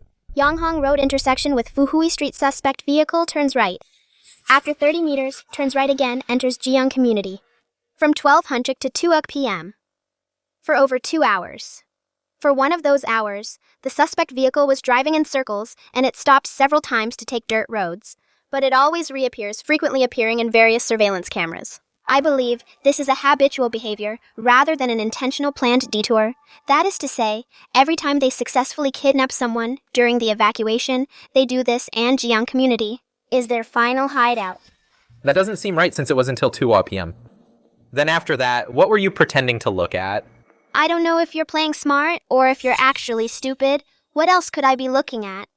Naturally checking if the suspect vehicle left afterward. Or if they switched vehicles to leave. But at 64x speed.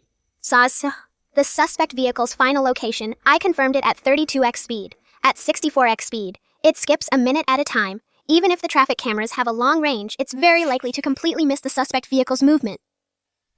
And from the criminal's perspective, if he wanted to move Panjing a second time, it would definitely be a long-distance transfer. There's absolutely no need to change locations if the destination is nearby. Otherwise, he would have gone straight to the second destination in the first place. So, as long as he's moving Panjing over a long distance, he will definitely be frequently exposed on various surveillance cameras. From a probabilistic standpoint, even at 64x speed, it's impossible for me to miss everything by chance. You understand what I'm saying, right? Xiaonan, Uncle Zhao. let's talk about the case. Based on the information we currently have, given the killer's familiarity with the park and the city's road conditions, and the fact that he didn't take the person directly out of town, I believe the killer must be a local from Bincheng since he chose to use fake out-of-town plates. The possibility that the car is local is even higher. As for the rest, Uncle Zhao, you're the professional, I don't need to say more. Okay, now I only have one last question. Ask away. Based on your judgment, do you think this case is related to the Shallow Bay Beach case in any way? There are 3 possibilities. Go on. First, a pure kidnapping case. The fact that they are veterans is certain. Second, compared to back then, considering today's density of surveillance and population. For a lone killer to act randomly, completely avoiding all surveillance, and the difficulty of avoiding witnesses is extremely high, so Luo Shanshan must have been kidnapped by these 3 people. The killer is the buyer. Third, the middle-aged man among the 3 must be the killer from back then. As for the middle-aged woman and the young man, why they helped him, so-called dysfunctional families, in various cases throughout history, are not unheard of. Attention all units, Lee. Here. Take some men to check vehicle information. There are about 800,000 vehicles in all of Bincheng MPVs. Probably account for a tenth. The suspect's vehicle is a 2015 model Dachensui MPV. Silver gray, based on the model, year, and color, in the whole city there are only a few hundred. Focus your search on registered addresses in the Jiang community. Yes, sir. Wu, go to the Commerce Bureau, get all the information on every single auto repair shop around Jiang community, send people to ask one by one for a 10-year-old car like that. I don't believe there are no maintenance or repair records, and the older the car, the more likely they are to have it serviced at a nearby shop. Understood. Wong. Here. Take a team and stay here. Keep a close eye on the real-time traffic surveillance of Jiang community. Report to me immediately if the suspect vehicle is spotted. Yes, sir.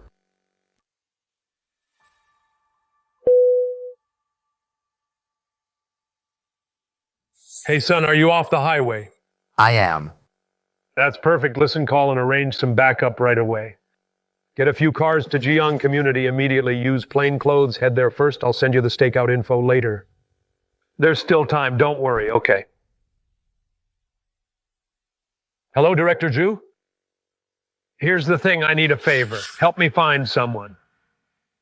Right, they should be living in your jurisdiction. I'll send you the surveillance footage in a moment. See if there are any familiar faces. Great, I'll wait for your news. Captain Now, why don't we just head over? After all, Jiang community isn't that big. Let's just go in and search. Because at the very least, this is a major kidnapping case, no matter how small Jiang community is. It has dozens of buildings and over 10,000 people with all sorts of alleys and back streets. Those three are at least habitual traffickers. They'll definitely face the death penalty if caught. If we make a scene, it might put Pan Jing in danger. Oh, I see. I don't have a background in criminal investigation. I was in internal affairs before. I didn't think that far ahead. How could he see so clearly? How could he see so fast? He's not human. He's a legendary detective.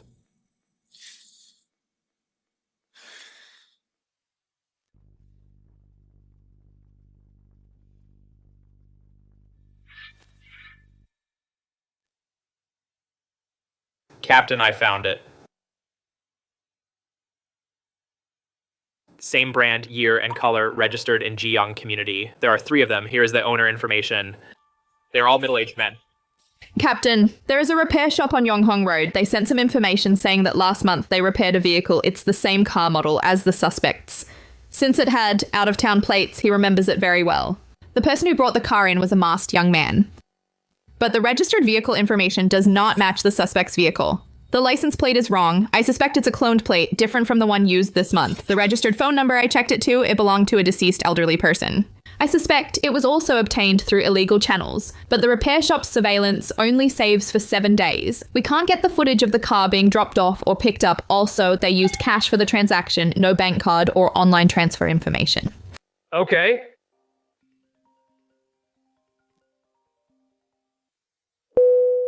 Hello, Director Zhu. Oh. So nobody could tell. Indeed. The surveillance footage is still not clear enough. All right, let's leave it at that then. Sorry to trouble you. Nan. Are you busy? Uncle Zhao! These are Portraits of the 3 people. Though the park surveillance is blurry, it's comprehensive enough, with various angles and lighting. Some details could still be drawn. I can confirm at least a 70% match.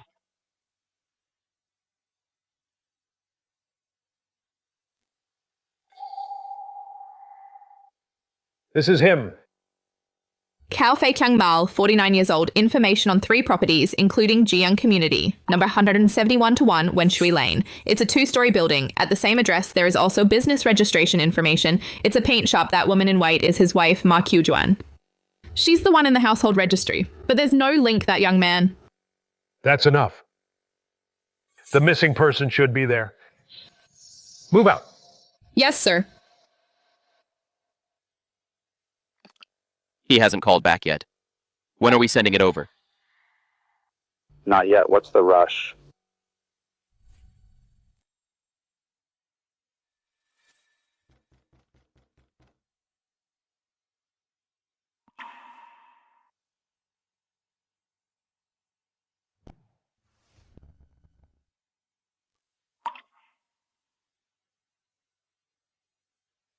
New arrival.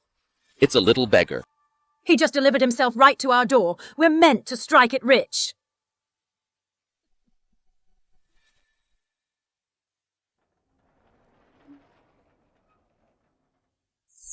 Uncle Zhao, I'm going too. Sis, they're bound to be extremely vigilant. There are at least 3 of them. Whether there's a 4th or 5th person, no one knows for sure. Which room is Pan Jing in? No one knows if you can't get them to open the door. Are you planning to storm in? Habitual traffickers could face the death penalty if they resist desperately. What if they hurt Pan Jing? Who will ensure Pan Jing's safety? I'll just knock on the door for you. It's not like I haven't done it before. Wasn't Wang Shengli's door the one I got them to open?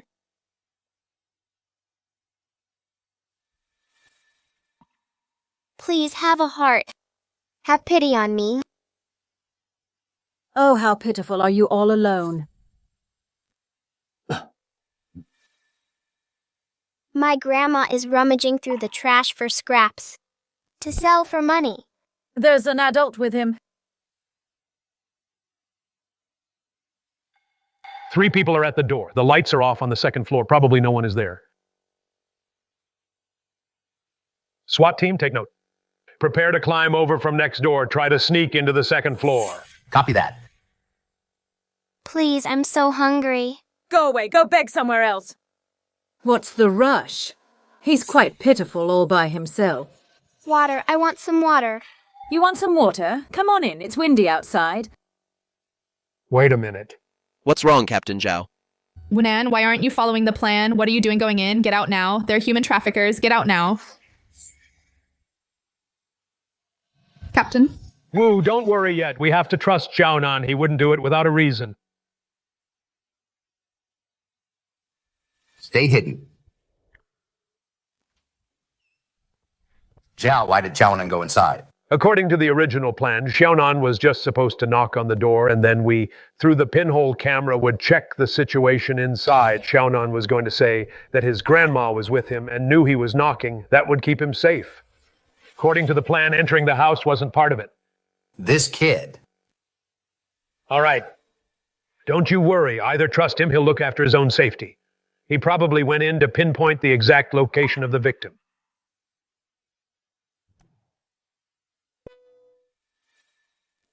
Hello, Director Zhu. Oh, so it's confirmed. Okay, I got it. What's the matter, Captain? Just say it. Here's the thing. I contacted the local police station, sent them the sketches. They recognized one of the 3, that young man, according to the system. He's a repeat offender. Served 7 years for assault, just got out last year. He's related to the couple as their nephew.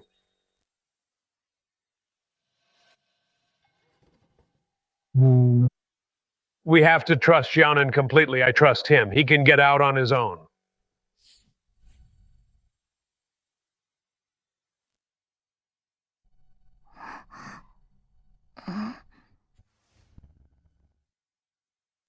Auntie, second aunt, Auntie.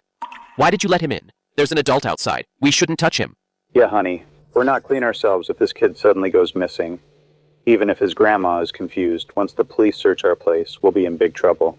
Enough, you two don't know a damn thing. It's just an old woman begging with a kid. Once we find out more, we will have plenty of chances. Hey kid, where are you from? The village. Just with your grandma. Where are you two going? Grandma said to the north there are big cities. And money. Going to the big city, so you're walking there. Where do you stay at night?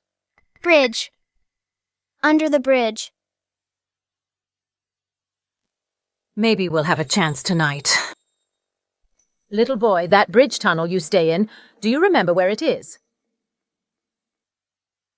You must be thirsty and hungry. Help yourself. Thanks.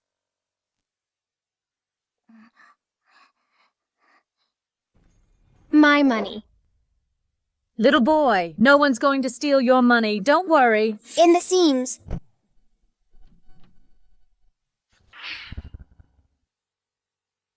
Confirm the location of the missing person. Son, hurry up. Nana's in danger. Move fast. Wait a second. Go back. Zhao, should we go in? No wonder, Nan. Had to dress up as a little beggar. My grandma. This Wu Nan? He's toast.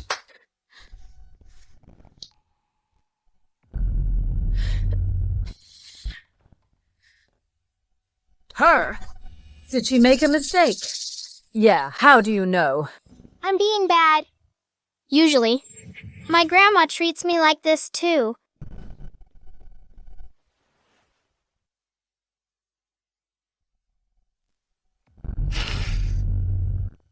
Something seems a bit off. Most likely. This kid is useless. What a shame. He's worthless. Stop asking. Drive him away. Who says he's worthless? He's got all his limbs. Look at those eyes, so beautiful. Little fool. How old is your grandma? Over 80. Over 80, that's impossible. The gap is too big. He must have been abandoned, picked up by this old scavenger woman, raised him this far. We can't let him go. He's not right in the head. But he can talk. That old woman must be a normal person if he describes to her what he saw. The old woman might. Call the police. So, Auntie, what do you think? How should we handle this kid? Auntie, tell us, how should we deal with this kid? If that old woman were in her 40s or 50s, it would be really hard to handle. But she's already in her 70s or 80s. Here's the plan. Go over there right now. It's best if you can trick her before making a move. If you can't fool her, knock her out first and then carry her back. Isn't she just at the corner by that big trash can? It's so close, while there aren't many people around. Be quick. No one will see. But once we get them back, what do we do then? Take them to the border. The old woman is useless. Find a place to bury her. They don't have any relatives. And won't call the police? Stop wasting time. The two of you go now, this little fool. Leave him to me. Let's go.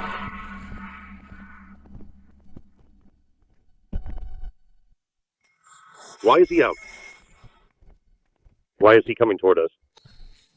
Little fool, are you thirsty or hungry? I'll get you a bottle of milk, that one. It's really good for you. Hey.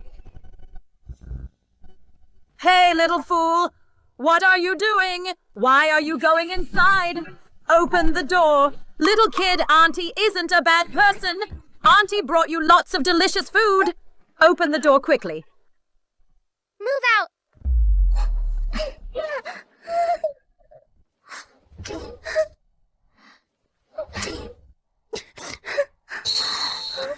Don't be afraid, you'll be home soon. Big brother, I'm hungry. Here, there's food.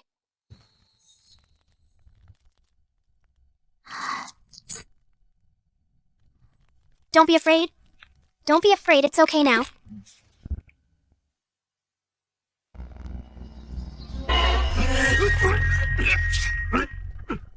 Action.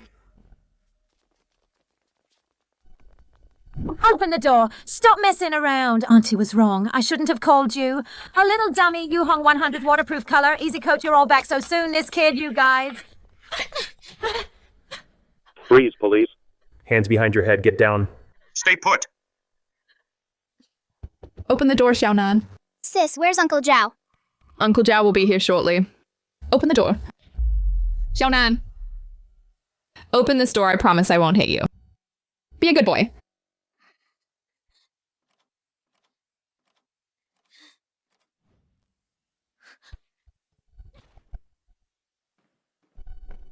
Wu Nan. My dear sister, don't scare the kid. Wu Nan, you're dead meat. Uncle Zhao, help Wu Xinyan is going to kill someone. Confess everything. Officer, I've told you everything. It was my first time I haven't kidnapped anyone else. Besides, I'm just an accomplice. I won't get much time, right? The mastermind is my second aunt. Why are you only grilling me? I was just released last year. Oh, right. And about that, the Shallow Bay Beach case. It has nothing to do with me, officer. I didn't kidnap her. How she died, I have no idea. Is it really nothing to do with you? Or nothing to do with all of you? You still dare to run stop right there. Sis, why aren't you in the interrogation room with such a big achievement? You should be more involved. Credit isn't as important as beating you. You really think you're something. Of course I am. Still talking back, stop right there. Hey sis, look, I'm fine. Everything went according to my plan. According to your plan, my foot, if those two hadn't walked right into the trap, that flimsy door couldn't stop anyone. I was leading them out on purpose. Otherwise, why would I act like a fool? Why would I say Grandma is 80? Look, their every move was under my control. Under your control, still being stubborn, huh?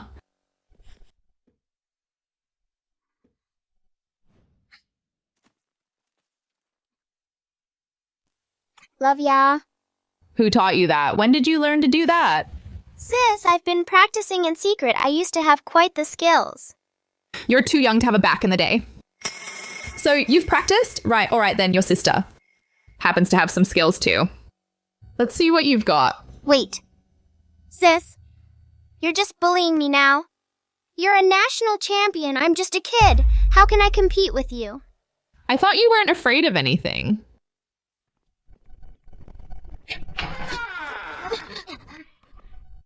Are you busy? Well, I'll leave you two to it then. Wait. Uncle Son. Look at her, she's hitting a minor.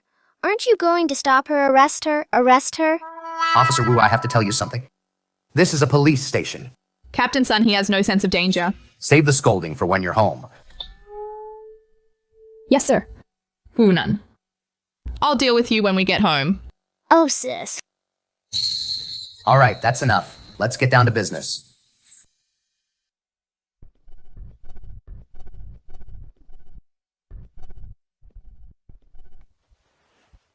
The three are being interrogated separately. They've confessed to part of the trafficking case, but regarding the Shallow Bay Beach case, they've denied everything and their statements don't quite match up. These are their detailed files, including call logs and bank statements.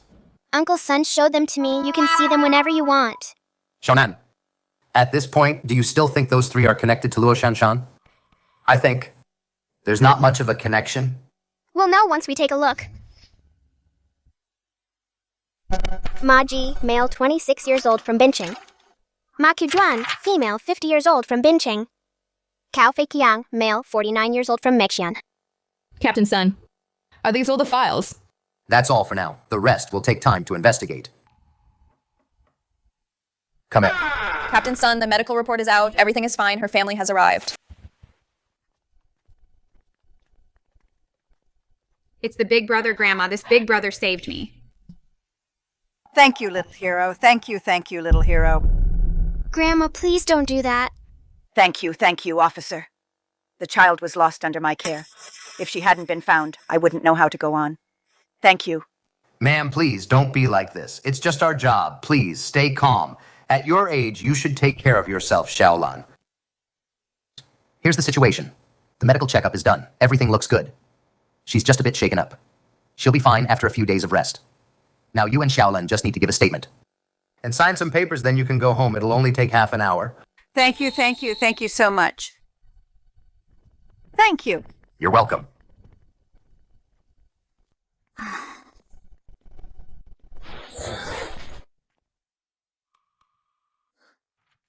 They've already left. What are you looking at?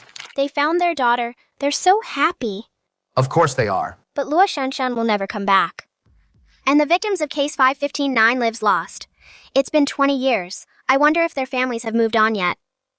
Uncle Sun, I want to observe the interrogation. The killer could strike again at any time. The case 515 series must be solved and fast.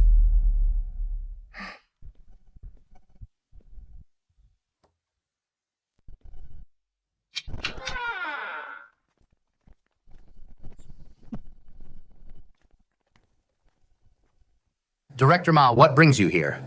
The person went missing in my district. I heard the suspect was caught. So I came to take a look. Brother Nan. Yes. Xiao LV, what did you just call me? Xiao Liu, what did you just call me? Are you calling me? It's just a title. It's just a name. But it seems you're not very convinced. I've asked around about you. You seem to have hyperthymesia. When it comes to memory, no one can beat you, but that's all it is. To catch a suspect's flaws during an interrogation requires systematic study. And you're definitely not as good as me. First, I don't have hyperthymesia. That's just my personal ability. Second, asking around about me, it seems you asked the wrong person. Oh, right, Captain Sun. Why didn't you join the interrogation? I was out during the day. Just got back from the provincial capital. I don't know the details, so I won't join. Commissioner.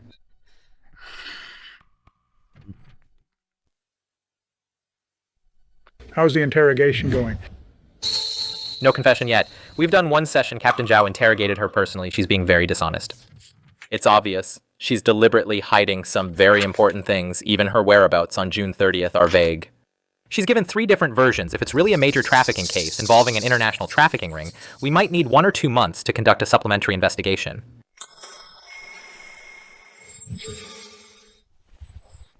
What are you dawdling for? Commissioner, today I have already reported the case to the provincial capital and the royal headquarters and contacted Jincheng. Once the materials are ready tomorrow, I'll take Zhao to the provincial capital for a case analysis report. I expect to be back by the afternoon of the day after tomorrow.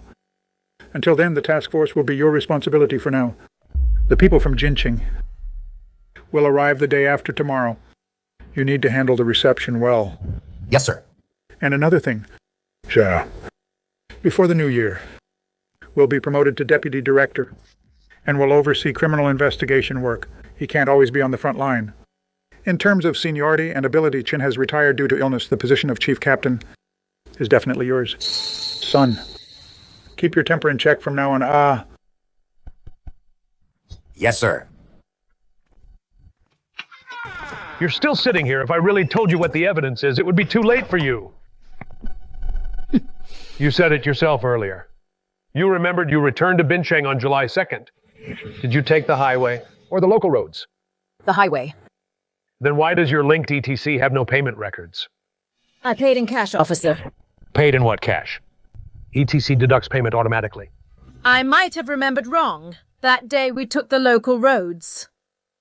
Ma Qiujuan, be honest with me. Sis, I'm heading back first. I'll take a taxi. You guys stay busy. Leaving already. Can't follow along anymore.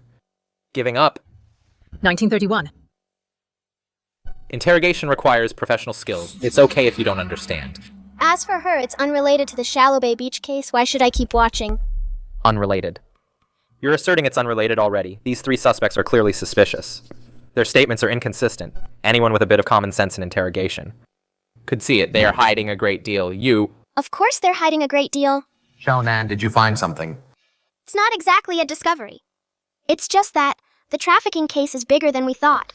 Based on the current clues, they are either connected to an international criminal organization, or they are members of one themselves. The organization's trafficking network spans across Southeast Asia. They have plenty to hide. This case will take a long time to investigate later on. It won't be something the city police can handle. It might even require Interpol's cooperation. 6 months, a year, or even several years. Anyway, it's simply unrelated to the Shallow Bay Beach case. As for why I'm so certain, what I found or how I deduced it, I'm not obligated to teach you. Believe it or not, if you don't believe me, check it yourself. I'm not interested anymore. Good luck. Shall we have someone drive Wu Nan home? Don't let him take a taxi. Okay. Oh, by the way, Uncle Chu, that couple should also have a son abroad. He's an adult. He's likely also a member of the International Criminal Organization. That's one of the reasons why they're holding out so stubbornly. Also, Ma Qiujuan is the ringleader among the three. Okay. Take care on your way. Sai, we interrogated them all night. They're really tight-lipped, but we can't rush this now. The 515 case series is more important. As for that trafficking case, it's been handed over to Major Crimes Unit 2. Sis, the 515 files, when will they be here? Tomorrow morning, but why do you think they have nothing to do with the 515 case series? Didn't you say before that with today's surveillance density and population density, individual trafficking is impossible? It's quite complex, considering the scene environment, their files, and their reactions during interrogation. Hey sis, can I just not talk about it? I'm tired. Just tell me you didn't just make it all up, did you? Give me a brief explanation. You couldn't have just made it all up. Sis, provoking me won't work. I'm really tired.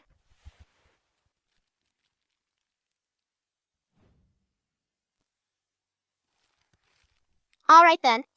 Putting everything else aside, let's just say as a member of an international criminal organization, low-level operative, they don't do freelance work. No matter who they kidnap, they must hand them over to their superiors. So the more they are involved, the relationship with case 515 is actually smaller. Take the Luo Shanshan case for example. The killer should be a local resident of Bincheng. Selling people to local residents is already against the organization's rules. Violating organization rules. You sure know a lot. International criminal organizations like that usually involve contraband smuggling, human trafficking, and organ trade. They also set up bases in unstable regions to train armed forces. Many children are kidnapped and taken there. Some are sold. Others are trained by them. Those with high talent will be groomed into top-tier criminals, specializing in assassination, theft of national treasures, cyber attacks, and stealing secrets. But it's very cruel. No childhood, no family, endless training. Those who fail will disappear forever.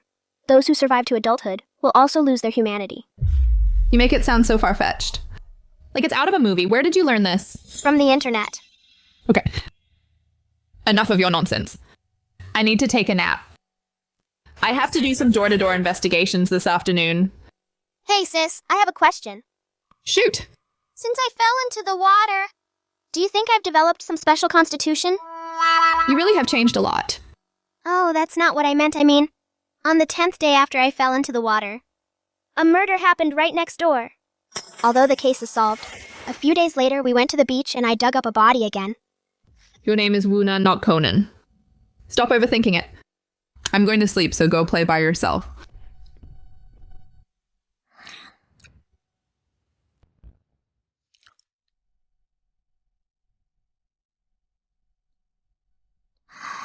Finished writing. Xiaonan, you wrote that so fast. It was too easy. So Xiaonan, are you going to the police station? No, the files haven't arrived today. Nothing for me to do today. Then Xiaonan. Xiaolei, do you have any more clothes like this? Clothes. What kind of clothes? Like the ones you're wearing. I do. Lend them to me. What?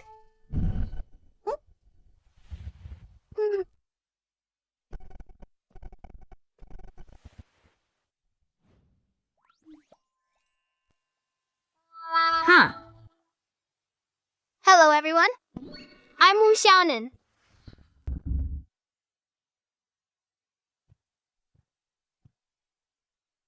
Hi, everyone. I'm Wu Xiaonan. My name is Wu Xiaonan. Wu Xiaonan. Brother Xiaonan. You're so weird. Cut the crap. You think I want to do this? Ha ha. Then why are you dressed like this? I have my reasons. Let's want to go shopping. Oh, sure. But I haven't finished my homework yet. I have 2 pages to write today. The questions are so hard.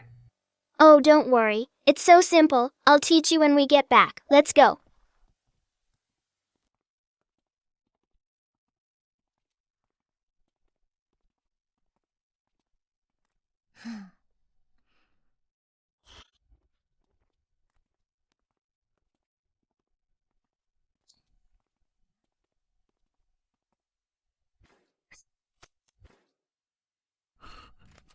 This. Wow, that's amazing.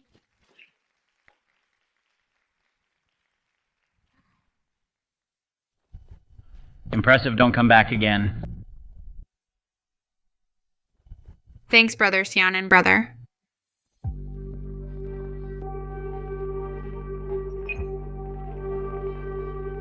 Hey, so tired, finally home. Want me to carry it for a while? Hey. No, it's mine now. Brother Xiaonan, no asking for it back. Since you like dolls so much, I'll get you more next time. Hey.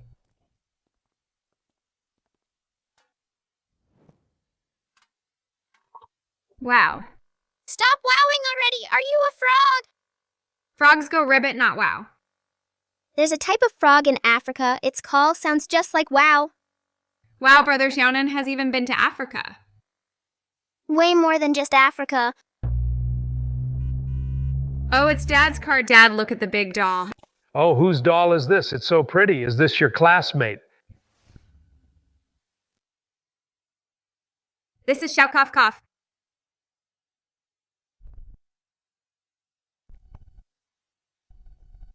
Xiaonan. No way, sis. You can even tell. Xiaonan.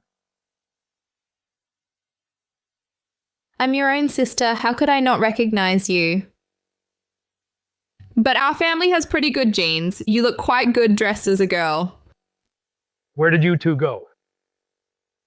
Xiaonan, do you know how dangerous it is outside, don't you know? Running around with Xiaolei, don't you know how dangerous that is? Danger.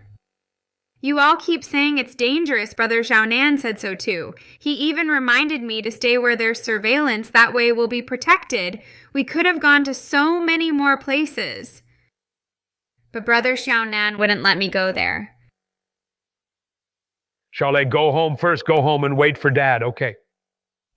Okay. Yeah. Sis, weren't you working overtime? Why are you back so suddenly? I forgot my files and I caught you causing trouble the moment I got back. What about you, Uncle Zhao? Aren't you supposed to be at a meeting in the provincial capital? My ride is at 6. I just came back to pack. I'm leaving now. Don't try to change the subject. Tell me the truth. Be honest, what did you do today? What are you two doing? I'm not a criminal. What's there to confess? What's there to confess? What did you do today? Checking out the surveillance cameras. It's different from surveillance in specific public areas, like in a park. They're only updated every few years, but road surveillance changes with urban development and new planning quite frequently. Plus, shops along the street keep opening and closing. Many have their own cameras, so I need to personally check the layout of all the cameras. Fine, check the cameras then, but why bring Xiaolei along? To learn how to be a girl, I need a reference. Ha, you really want to be a girl. Wait. Shonan, you. I'm the bait and I'll definitely catch him. No matter who did it. I will definitely find you. Shonan, you. Xiaonan. What's the rush? The files from Jincheng haven't arrived yet. You can take a look when they do. You might find the evidence right away. This method of yours. Uncle Zhao, time is of the essence. Since June 30th. Over a month has passed. 20 years later, the killer has struck again. He's unlikely to stop now. He could strike again at any moment. Any moment. Xiaonan, I'm warning you, you can't do this. Xiaonan.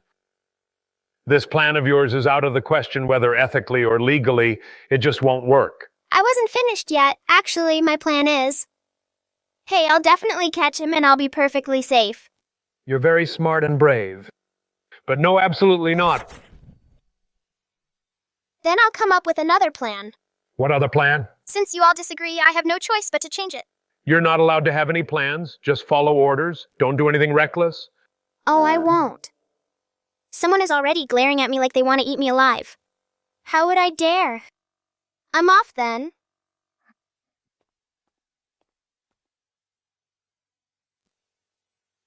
This kid never explains what he's up to. Officer Wu, don't worry. Once the files from Jincheng are here, I'll have Sun take them to him, give him something to do. Besides, he's good at this. He might actually be able to help us out. But no matter how fast he reads these files, will take him at least a month to get through. Let's go. Back it up, back it up. Bincheng Police 9012. Stop.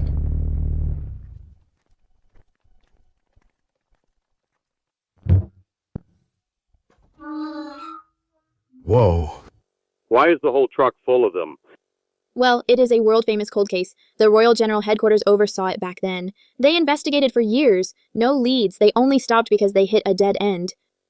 There are tens of thousands of transcripts just in here alone. Why are the files here but not the people? They're traveling separately. They're at the high-speed rail station now, picking them up. Stop chatting and start moving them. Commissioner Pang, this way, please. This case was investigated for over 3 years.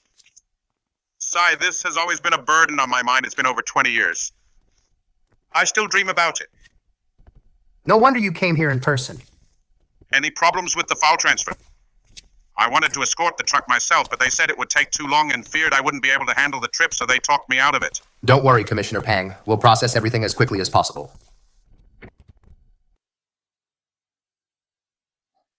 Why is there a child here? Whose kid is messing with the files? How does Bincheng manage its police station? Chief Pang, you've misunderstood. You're still at it. You want to pick a fight with me? You little brat, I'll... Chief Pang, please wait. Why bother with him? Let me explain. Today I'm going to...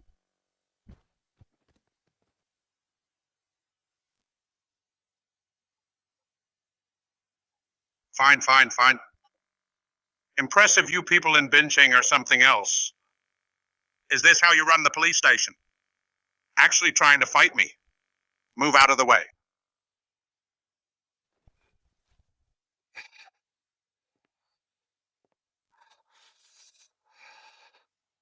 Sun Ming, is it? Just you wait. I'd like to see just how much power you have here. Completely lawless. This is absolutely lawless. Chief Pang, no matter what, you can't lay a hand on a child. You're saying I hit a child? You're saying I'm fighting him. I was just gonna pick him up. There's a misunderstanding here. There's no misunderstanding. Fine. You guys are unbelievable. Just wait and see.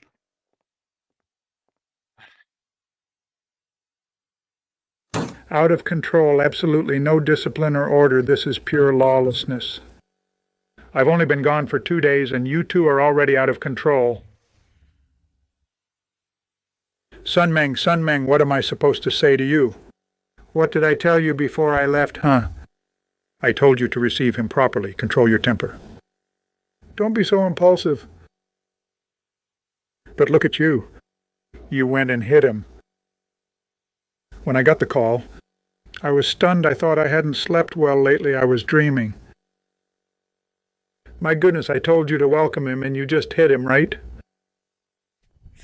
Director, I admit I was a bit impulsive, but I couldn't just watch him hit Xiaonan, and he wouldn't listen to explanations. Still talking back, aren't you? If you wanted to stop him, fine, but you knocked him flat on the floor. What, trying to show you're younger than him, or that you're a better fighter? It was my fault. I'll write a self-reflection for my suspension. Of course you're suspended. Not just suspended, you're being dismissed. Let me tell you, the position of chief captain, forget about it for the next few years, and that's the least of it. Have you considered how serious this is? I know. You knew, yet you still used your fists. Uncle Chu, are you really dismissing Uncle Sun? We're at a critical stage in the case. It's not entirely his fault. He was just trying to protect me. Kid, you think I'm only talking about him, huh, you? Sorry. You think because you're young I won't scold you. Why did you have to get involved? Did you think about your sister? No matter how I explain it to others, to everyone else, you're only here as Wu Xinyan's family member, that you could enter the station, yes. No one can discipline you, but what about your sister? You think she won't be disciplined? But he charged at me. It was a reflex, and I only kicked the stool. Who knew he'd get so worked up? They say Uncle Sun has a temper, but he wasn't like that before. 20 years. The 515 case like a nightmare. It's haunted Panghai for 20 years. Let me catch my breath. You two are really infuriating me. Panghai was in his early 30s back then, and he was already the chief of Jincheng Criminal Investigation. It might be a small place, but it shows how capable he is. For the first 2 years of the 5 and 15 series, he led the task force investigation. Even after the Royal General Bureau took over and brought in many experts. To reorganize the task force, he was still the deputy leader, a core member. He was involved in the entire series of the investigation process. A lot happened during those years. Some left the force. Some made mistakes. It's more than just Panghai's trauma. Recently, I spoke with the Jining provincial government and heard a lot. Originally, he didn't need to come in person. The Jincheng Police Department should have just sent someone. But Panghai is already at the provincial police department. Serving as deputy chief, he volunteered to lead the team here himself. As soon as he arrived, good grief, he saw a kid rummaging through the files. Tell me, how could he not be angry? Director, I'll go apologize to Deputy Chief Pang again. Is this something an apology can fix? 5 days. 5 days for what? I'll solve the case in 5 days. Can you hold off on dismissing Uncle Sun and my sister? I just need 5 days. 5 days? You must be joking, Xiaonan. I know you possess some abilities that ordinary people don't have. But 5 days, that's not even enough time to read the files. It takes ordinary people months. Even you would need at least a month, and that's just for reviewing the files. Just 5 days, Uncle Chu, I'm serious. Xiaonan, stop messing around. You're asking the chief to go out on a limb for me. For the sake of solving the case. Then, what if the case isn't solved? Won't that look like the chief is covering for me? It will implicate your Uncle Chu. Stop trying to lecture me. I see what's going on now. The two of you, I'm at this age already. I've reached the peak of my career. I'll be retiring in a few years anyway. What do I have to fear but Xiaonan, 5 days? Only 5 days. Do you know back then, all in all, the number of officers involved in that case was in the thousands. They investigated for years without any results. Xiaonan, what makes you so sure? The situation is different now. How is it different? There's a new case. But the new case doesn't have many clues. Although there aren't many new clues, the scope for deduction is different. Other possibilities have been significantly reduced. What do you mean? Xiaonan, are there some new findings you haven't mentioned? It means, back then, the population density was low, urbanization was low, there were very few surveillance cameras. Solving a random crime depended on luck. There were too many possibilities. It depended on whether the killer made a mistake, or if there were enough clues. Otherwise, no matter how long the investigation or how many investigators there were, without a lucky break, there would be no result. But it's not like that anymore, even if it's a random crime. There's much less room for maneuver. So? Oh, all right. Fine. The details of my reasoning I'll explain at the very end. It's too long. Once we catch the person, I'll give a detailed analysis. Also, I've already determined the killer's general residential area. What? Where? I only know the general area. I can't say it yet. Why? Because that geographical area is not exactly small. If we conduct a massive sweep, unless we have incredible luck and catch the killer right away. Take blood samples for testing and compare DNA, otherwise we'll alert him he will flee. When that happens, no one will be able to find him. So what do you want? I just need 5 days, Uncle Chu, with the help of Uncle Sun, Uncle Zhao, my sister, and other officers I'm familiar with. I will find the killer, but on one condition. Uncle Sun and my sister must not be suspended. Otherwise, I've just caused trouble. And no one will listen to a word I say. Time is of the essence, Uncle Chu. I'm not just doing this for anyone. More importantly, it's for the victims to seek justice. And the killer might strike again very soon. The sooner we solve it, the better. Fine. 5 days it is. I'll find a chance to talk to Peng Hai. To keep him calm for now, I hope they'll do it as a favor to me and not make a scene for the time being. But this case eventually, the royal headquarters will definitely send someone to supervise. I believe within a few days they'll arrive in Binching. There will be a lot of talk. No one will be able to keep this a secret. All right, 5 days, but Uncle Chu, Uncle Sun, I have one more request. Go ahead. Keep it a secret to prevent anyone from interfering with me. Who would interfere with you? Oh, the people from Jincheng. Shy. Don't worry. Since you two hit someone, the entire police station is in an absolute uproar. Everyone is gossiping. Including the officers who came today. I'm sure they'll soon find out about how you helped the police solve those major cases one after another. So don't worry. Even if they might not like you, they know what you're capable of. They won't interfere with you. Anyway, just keep it quiet. Let's go.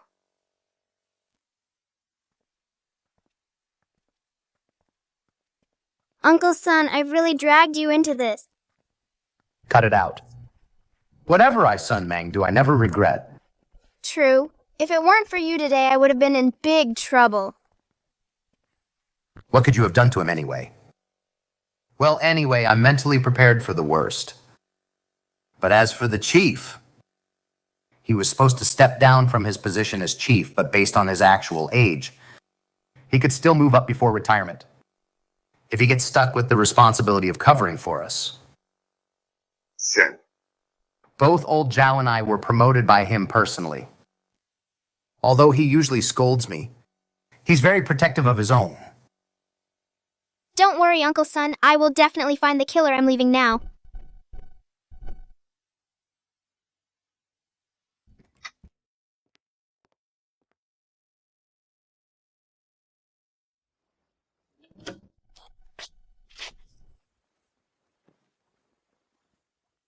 Is something wrong? I've heard many people talk about you. They say you're like some kind of miracle worker. Oh. I heard you finished reading the case summary. Did you find anything? Almost finished.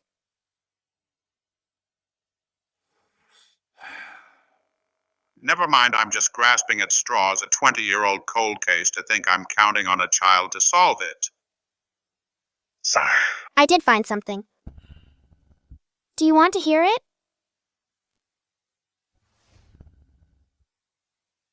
Originally, I planned to talk to Uncle Sun after finishing this and have him tell you to investigate.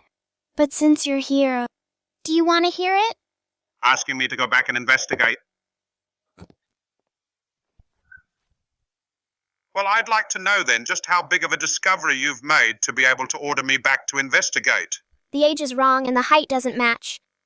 When the suspect first committed the crime, his age should have been between 24 and 32 years old. His birth date should be between 1972 and 1980. This is the result of rigorous analysis. What's wrong with it? Your results, aside from some overlapping clues, are mainly based on psychological profiling. The suspect has a severe psychological perversion or a physical defect, such as an intermittent disorder, and lived alone in Jincheng. The suspect is introverted, gloomy, and unsociable, but extremely patient and has a clear dual personality. He is very stealthy in his actions. What's the problem? Based on past experience. The age of such killers is generally over 25, because functional disorders don't cause much of a psychological burden during one's youth, but once a person reaches the age to marry and have children, this conflict will manifest. Huge psychological pressure and external stimuli will cause a mental breakdown, leading to psychological perversion. Actually, this analysis isn't wrong. So what did you find? You just repeated the file. The problem is, there are very few overlapping clues. This is just an analysis without any substantial evidence to prove it. The killer's age is almost pure speculation. Aren't you good at pure speculation? What are you denying? People are normal because of legal and moral constraints, because of values formed since childhood and bonds with loved ones. If a group of people were left on a deserted island where they had to compete to survive, anyone would become twisted. The reasons for being normal are similar, but the reasons for being twisted can be 1 in 1,000, right? Admittedly, you're right, but without the support of sufficient evidence, you can't overturn the previous conclusion. See for yourself? I'm more familiar with these files than you are. These are all about the suspect's height. Right. Aren't you going to take a closer look? I've already reminded you. Maybe you'll discover something too. I told you I'm more familiar with these than you are. The final conclusion on the suspect's height is between 1.65 and 1.75 meters. A 10-centimeter difference, that's too big of a gap. Don't you know, in criminal investigations, when clues are insufficient and inaccurate, the margin of error for a suspect's height is usually between 3 and 10 centimeters. It's unavoidable. You think there's a problem? There's no problem. The final conclusion is perfectly fine. With the forensic technology of that era and the conditions at the time, such a wide range is unavoidable. There were no more precise clues. Then why are you talking nonsense? You're not as brilliant as the rumors say. How about I read it to you again? No. That's not necessary. I've seen it and I remember it. Just tell me orally. August 25th, 2004. Suwana's body was discovered, but she went missing on August 8th. A gap of over half a month, she disappeared on a suburban dirt road, making the investigation extremely difficult. Even if there were witnesses, their memories were blurry. However, you still found a potential suspect. According to a witness, when he was riding his bike past, he saw a figure by the fork in the road. Even after half a month, the reason he still remembered was because that figure picked up stones to throw at sparrows on the utility pole, as if venting anger, throwing them repeatedly, so it left a deep impression on him. However, the victim went missing in the afternoon on her way to a relative's house. No one knows if that strange person was still there in the afternoon. The timing doesn't match, and according to the witness's estimation, the suspect's height was roughly between 1.65 and 1.73 meters, and your second estimation of the suspect's height was based on a footprint. You don't need to be so detailed, just get to the point. Fine. In 2004, 165 to 1.73 meters. In 2005, 165 to 1.76 meters. 1.66 to 1.73 meters. 164 to 1.73 meters. In 2006, 165 to 1.73 meters. 1.67 to 1.73 meters. In 2007, 1.66 to 1.76 meters. 1.67 to 1.75 meters. You skipped a lot. Yes. Although there were 9 cases, the height conclusions were made dozens of times. The later investigations became more detailed, using one witness's description to find more witnesses, even when the times didn't match. Sometimes, different height descriptions would even appear. I just removed the duplicates and those that seemed meaningless to me. Sigh, with the conditions back then, between the time of disappearance and discovery, there was always a large gap. Too few surveillance cameras, witnesses had blurry memories. This was the only way. Like looking for a needle in a haystack. If there's even a slight possibility, we have to work hard to investigate and record it all down. So I finished what I had to say. Haven't you noticed? Why are you being so cryptic? If you don't speak up, I'm leaving. I don't have time to humor you. In 2004, it was 1.65. In 2005, although there were lower height estimates, the 1.66 meter estimate appeared for the first time. In 2006, although there were also lower estimates, but 1.67 as the minimum height also appeared for the first time. Don't you think he was growing taller? I know when you estimate height, you consider many factors like being unable to judge the thickness of the soles. It could be 2 or 3 centimeters plus the height of the hair, whether they were wearing a hat, and the height of reference objects, and so on. Plus, there were mostly dirt roads back then. Standing on uneven ground can create visual disparity. That's also why the estimation range is so large. You add or subtract from the total, leaving a margin of a centimeter or 2, but even under these circumstances, in 2005, the suspect still had a recorded height of 1.66 meters at the minimum. In 2006, 1.67 meters, which means in 2006, the initial data, the low height was 1.69 meters, assuming his soles were thick. It was only then reduced to 1.67 meters. You don't need to say more. I know what you're going to say. You mean when he committed the crimes, he was still a teenager, so you think the task force back then, their conclusion of him being over 25 years old was wrong? Pretty much. A teenager. A teenager. Although scientifically male growth plates close between the ages of 16 and 25. Before 25, one might continue to grow taller, but the reality is, it's rare for someone over 20 to still grow taller. So, I believe, when the killer committed the crimes, he was most likely 17 or 18. Already from an unfortunate family, combined with failing his final exams. Of course, he could have been older or younger, starting school a year early or late, or dropping out of high school. Are all possibilities. Dropping out even earlier isn't completely impossible either. A teenager. Wait, that's not right. That's too far-fetched. I remember once. How should I put it? First of all, the data you mentioned is something you cherry-picked. This pattern you found, if placed among dozens of sets of evidence, looks more like a coincidence. Most of the other data actually proves that he wasn't continuously growing. And then go on. And then...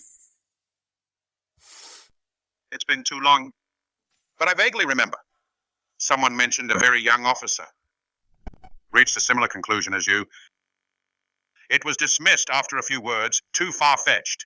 And it contradicted the theory of him being over 25. It would overturn many investigation results. Besides, even if we were to investigate in this direction, even if there's only a slight chance, we should still look into it. But there's no way to even start. There were too many teenagers back then. The killer's area of activity wasn't just in the city center, but also included surrounding villages and counties, and it's been 20 years. It seems you really want to solve this case. Cut the crap. If you want to solve the case, you need to let me finish first, but you have to answer one question first. What question? In your task force back then, was there a folklore expert? No. Why do you ask? No. Then the key lead I'm about to mention shouldn't be something that anyone else has brought up before. What lead? Southeast Asia is an extremely complex region, nearly 700 million people, over 90 ethnic groups, and our country, with nearly 100 million people, is both a source of migrants, and for historical reasons, has a large immigrant population, accounting for about 7% of the total population, mainly laborers from the last century and their descendants. Go on. You're really eager to solve the case. You're the first person who clearly has a conflict with me, but is still so patient. If it helps solve the case, you can beat me up again for all I care. I didn't do it on purpose. Talk about the case. What I want to say is, our country is multi-ethnic, with a complex demographic structure. Different ethnicities and faiths have led to different calendars. Calendars? The official one is the Gregorian calendar, but among the people, there's also the Buddhist calendar, the Hindu and Thai calendars, the Chinese and Vikram calendars, and many other religious calendars. It's very complicated, but on our official IDs, ethnicity isn't listed. So, what you're trying to say is the killer might be a descendant of immigrants. No. What I want to say is, of the 9 cases from over 20 years ago, 3 of them have very specific dates. Specifically, 2004, August 8th, 2005, July 28th, July 18th, 2006. What's special about them? Is there a pattern? They all have an 8 if we have to find a pattern. The killer likes to kidnap people in January, February, July, or August. But that's not absolute. These 3 days are June 23rd in the Manu calendar. The Manu calendar? In ancient times, it was a calendar based on lunar cycles in Southeast Asia and even across Asia. Many countries use it, but due to geography and traditional culture, there are differences in the calendar dates. In international translation, this calendar has a general name, called the traditional lunar calendar. The same day. June 23rd of the lunar calendar. Could it be a coincidence? If you want to argue whether a coincidence is possible, of course it is, but out of 9 cases, 9 disappearance dates, 3 of them fell on the same day, of different years in the Manu calendar. That's just too much of a coincidence. There are over 300 days in a year. If the timing of the crimes was purely random, for 3 consecutive years, to strike on the exact same day, the probability of that is minuscule. More importantly, June 23rd of the lunar calendar didn't first appear in the middle of the 9 cases. It was the very first of the 9 crimes. It was the start of his descent into madness. After that, no matter how many crimes he committed a year, he always struck on June 23rd. This clearly proves that the date June 23rd obviously has some significance. And I've confirmed that according to the Manu calendar, June 23rd is not a traditional holiday, nor is it an anniversary. Religious holidays in the same calendar don't match either. A birthday or a death anniversary? A birthday is obviously more likely, if he really committed the crimes on someone's death anniversary, to commemorate them or for revenge. Then, the way the victims died doesn't fit, and the targets chosen are strange, only daring to target the weak. He's a coward at heart. How could it be to commemorate someone or for revenge by taking such risks? But if it's a birthday, it's certainly not a celebration, but rather it's part of the killer's developing twisted and extreme personality, a day that should have been a celebration. Yet he felt miserable. This would amplify his long-standing negative emotions, pushing him to the edge, committing atrocities against the innocent, leading to an uncontrollable spiral into complete madness. That makes sense. That makes a lot of sense. But... So a new question arises. What question? In your opinion, assuming they are capable of committing a crime, what age group of people would care the most about how their birthday goes?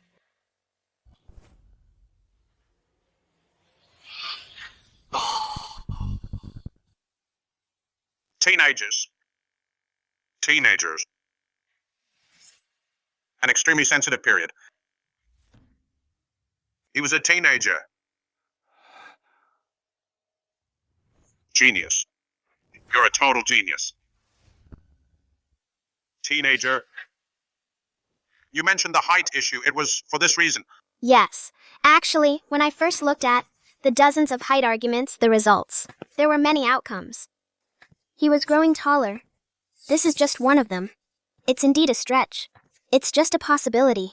But when I reviewed his crime timeline, which is the dates the victims went missing, I discovered something. Once different clues form a conclusion, pointing to the same result, corroborating each other. Then the possibility of it being a coincidence drops significantly. Also, I just checked online. August 5th, 2007, Bona County, Jincheng. A missing person case occurred. There's news about it. The age and gender match. The person vanished completely. No body was found afterward until today. It remains an unsolved disappearance. Exactly August 5th, 2007, is June 23rd in the Manu calendar. 2 conclusions. First, the killer didn't commit crimes for 3 consecutive years, but 4 years. This further proves my theory. Second, the killer didn't commit 9 crimes that year, but more. It's just that some cases, for various reasons, no bodies were found, so they were never linked to the 515 case series. For a joint investigation, you should book your ticket and hit the road.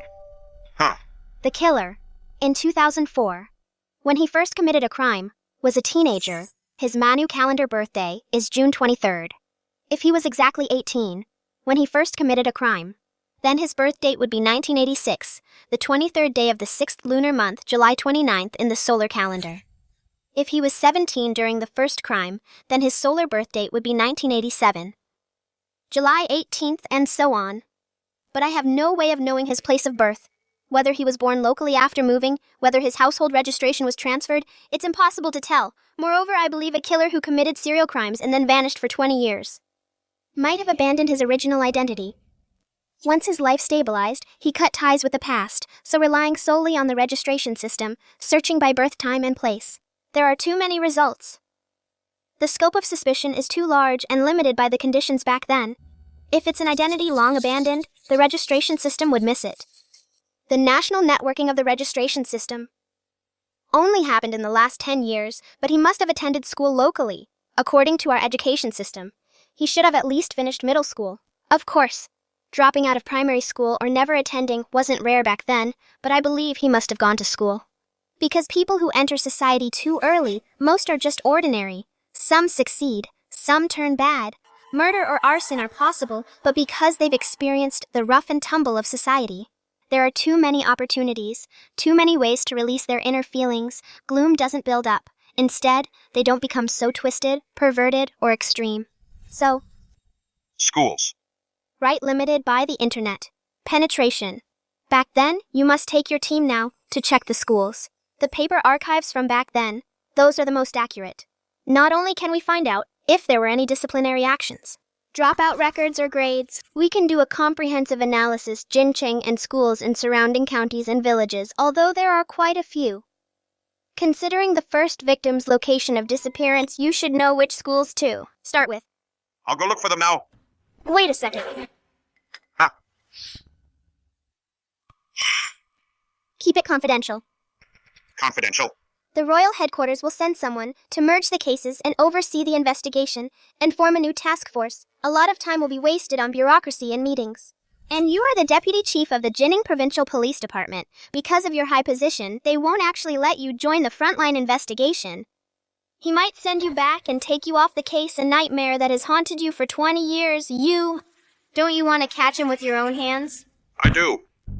Of course I do. I've had countless nightmares.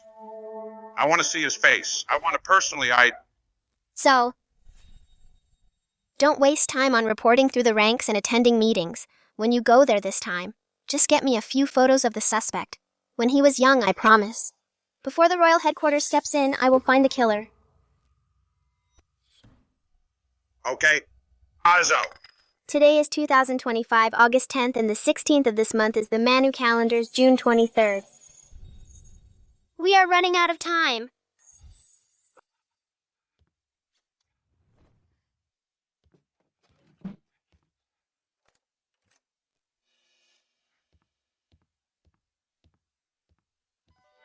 Wu Nan, he didn't give you any trouble, did he? No.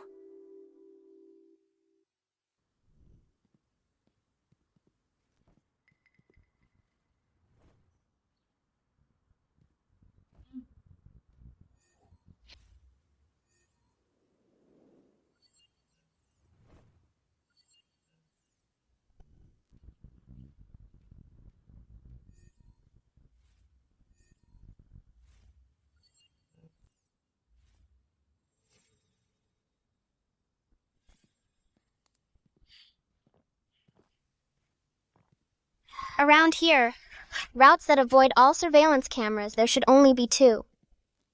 Wait a second, girl. Kid, do you still want this bottle? Thank you. Oh, this girl's really pretty.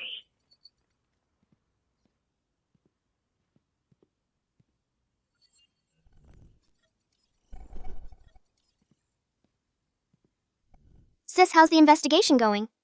It was a school holiday that day. Lots of parents came to pick up boarding students. So in the surveillance footage, there were so many people and cars, we couldn't see much. Why didn't you go to the station today? Since none of you went, why would I go alone? So you do know it's not good what is our little detective not investigating cases anymore. Scared the case is too difficult and you can't solve it. Is it too embarrassing? Sis is putting me down your idea of fun. I'm really not putting you down. It's just that based on past experience, no one can solve every case, and not every case can necessarily be solved. You just do your best and leave the rest to fate as you experience more of this. More and more, there will be more setbacks too. Look like the 515 serial cases back then, hundreds and thousands of police officers were on it. There were tens of thousands of statements. But it still couldn't be solved in the end. I just hope you don't put too much pressure on yourself. Actually, it's fine if you don't continue. Those files would take you months to read. But it won't be long before the Royal General Office sends someone. By then, not just you, me, and your uncle's son will all be held responsible for the mistakes and sidelined. Sis. Why aren't you scolding me? Why would I scold you? I got Uncle Son into trouble. What are you talking about? You were clearly the one being bullied. Why would we blame you?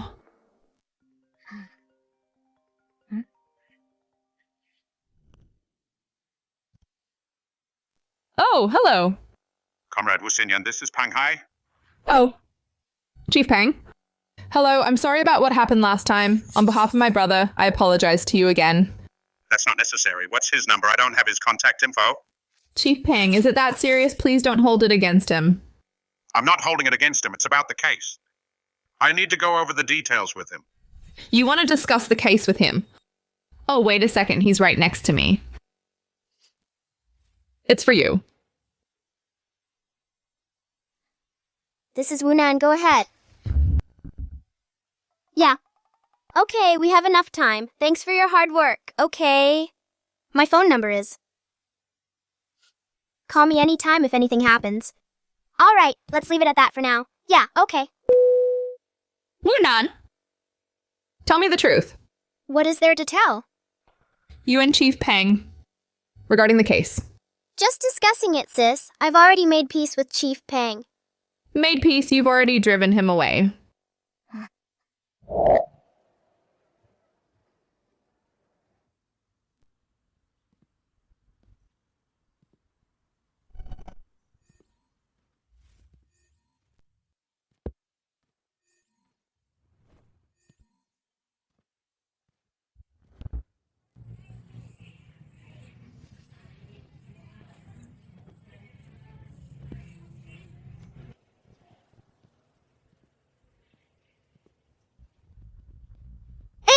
Young lady, do you know how to get to Taifang Lane?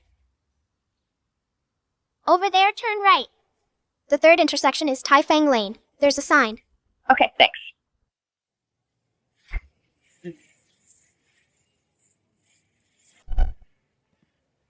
Boss, a Coke. 3 UN. Hey, young lady, are you new here? These past few days, why do I keep seeing you? Yeah. Oh. Hello, Uncle Pang.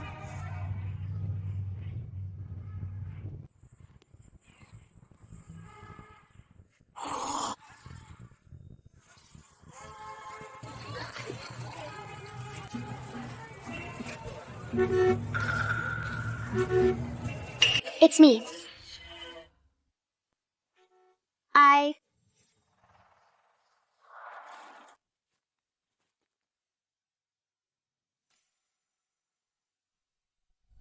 What a coincidence. Sorry. It's okay.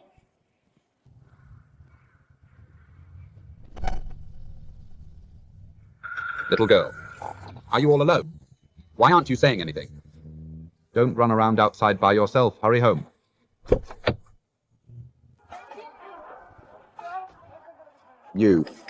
Is something wrong? Just as I thought. Besides my sister, no one can recognize me. You, Wu Nan, why are you dressed like this? Solving a case. Solving a case. Doing this. Does your sister know? Does Captain Zhao know? Of course they don't. Do you know that doing this is extremely dangerous? It's not dangerous at all, but I don't want to explain right now why it's not dangerous. Anyway, can you stop hanging around here even if you're in a private car? People might not know your license plate number, but they definitely recognize your face. You're getting in my way. I know you're patrolling. You're worried, you're afraid something else might happen. You're a good cop.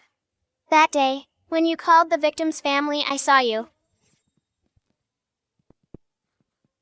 My daughter went missing once too. Oh. That was just an accident.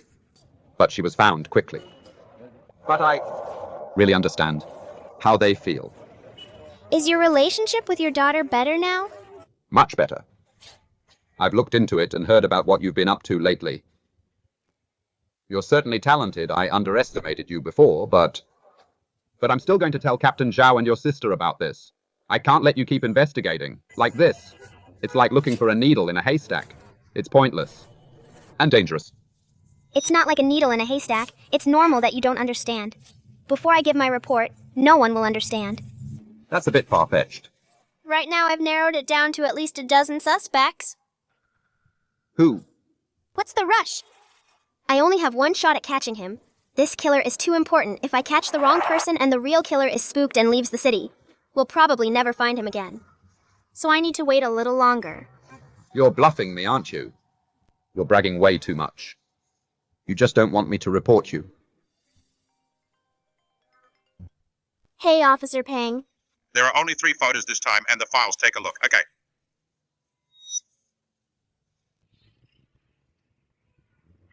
You. Shh.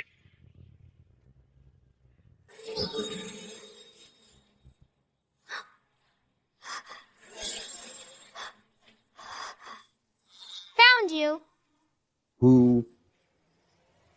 The killer. The killer. Who is it?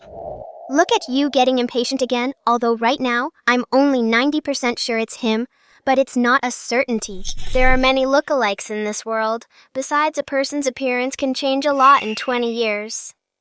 Like I said, I only have one shot at catching him. I need to eliminate any uncertainty. What do you mean lookalike? What, 20 years? Relax at the very least before he strikes again on August 16th. He won't leave Bincheng. What? August 16th. He's going to strike again. How do you know?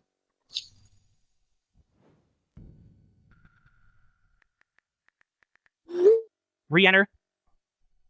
Got a pen and paper? Yes. Here.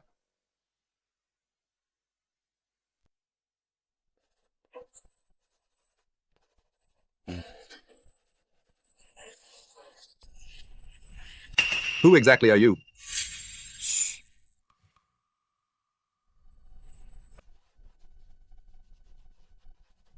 Huh? He. Probably isn't a familiar face. Do you have a computer? Can I borrow it for a bit? Yeah.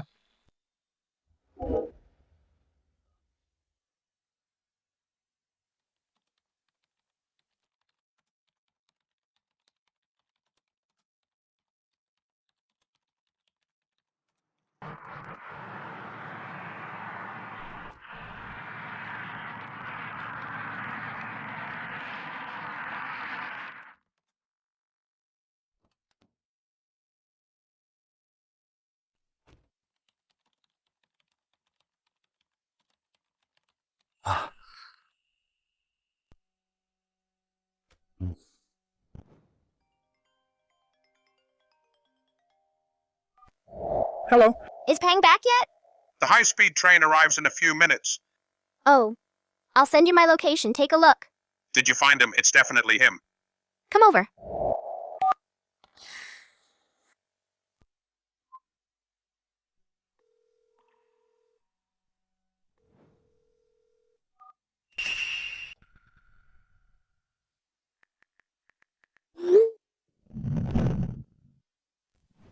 This is a complete lack of organization and discipline. That Sunmeng guy, where is he? I told him to. Go home and reflect on his actions. You people in Bincheng, what are you doing? This is the cold case of the century, following a child's lead to solve a case, and you even hit someone? Jining province has already called the headquarters. Do you realize what this means?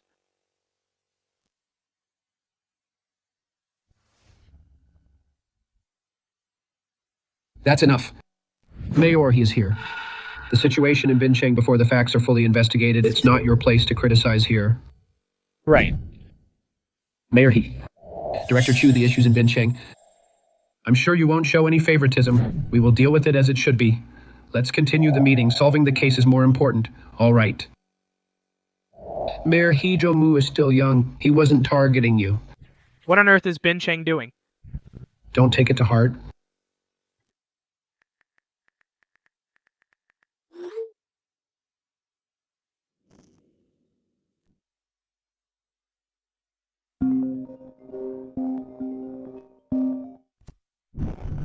Hey, Xiaonan. Uncle Son, what's the situation? Someone from the Royal Police Headquarters is here. The director told us to lie low for a while to avoid running into each other and causing embarrassment. They're here so soon. My sister said it would take a few more days. They came secretly, no one knew, mainly because once the 515 cases reopen, the social impact will be too negative. They're here to assess the situation first before discussing the public consolidation of cases what normal. Not dismissed yet for now. Wait until their meeting is over. It wasn't Chief Pang, it was the person who came with him, who reported the matter to the higher-ups. In my opinion, he might not be doing it for Chief Pang's sake. Both sides were responsible for the matter, but he reported it without permission. Captain Sun. Forget it. You wouldn't understand anyway. Is something wrong? Didn't see me today, so you missed your Uncle Son. The address. What address?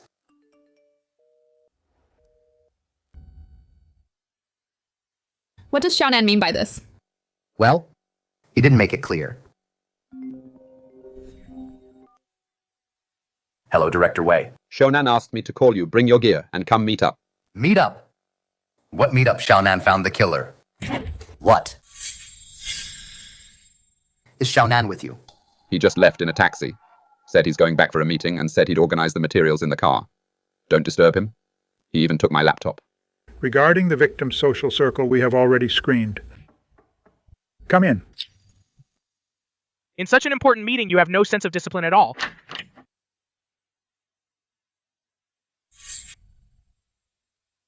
Can I take over the presentation? I have already found the killer. The killer? Xiaonan, which killer are you talking about? Shonan, wait. The 805 Shallow Bay decomposed body case.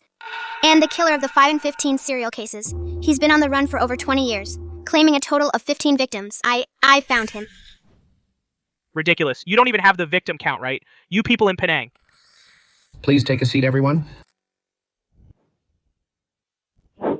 Shonan. Uncle, he doesn't believe me. Well, it's not about whether I believe you. But today's occasion is very important. If you... Including my private investigation. No one can explain the situation clearly. Shonan, I'll just ask you one thing. Is it pure deduction? Or do you have solid evidence? I have evidence absolutely solid.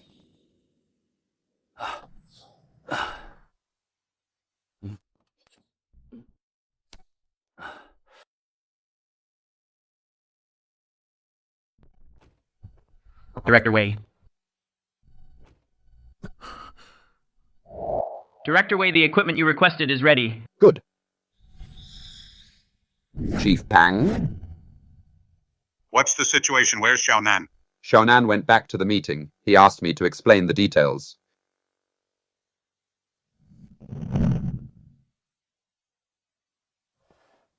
Hello everyone, my name is Wu Nan. I will now walk you through the 805 Shallow Bay decomposed body case and the 515 serial cases, the analysis and reasoning process, as well as the results. Let's begin.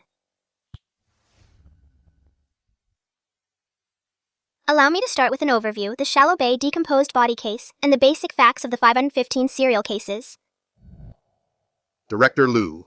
I remember back then. You served in Haidong Province, right? Yes. Then you must know Elder Guo. I do. We work together. We go way back. He's doing very well for himself now. His position is likely to change at the end of the year, either a transfer to the police headquarters or becoming the head of Haidong Police. Does Mayor? He know him too? No, but he knows him. He's Elder Guo's nephew. His family has been in the police force for 4 generations. You could say they're a police dynasty. His parents died in the line of duty 6 years ago. His sister is raising him now. And as for him, he's exceptionally gifted with a high IQ, a born detective, so to speak. It seems old Pang was a bit impulsive. However, I haven't personally talked to him yet. It's not about who's right or wrong. It's all for the sake of the case. This kid, he really is a promising talent, but a so-called born detective. That's a bit of an overstatement. I wasn't involved in the 515 case back then, but the details of the investigation, I'm well aware of them, a case thousands of people couldn't solve. But at such a young age, analyzing the case so thoroughly on stage without any stage fright at all, that's already quite impressive. Look.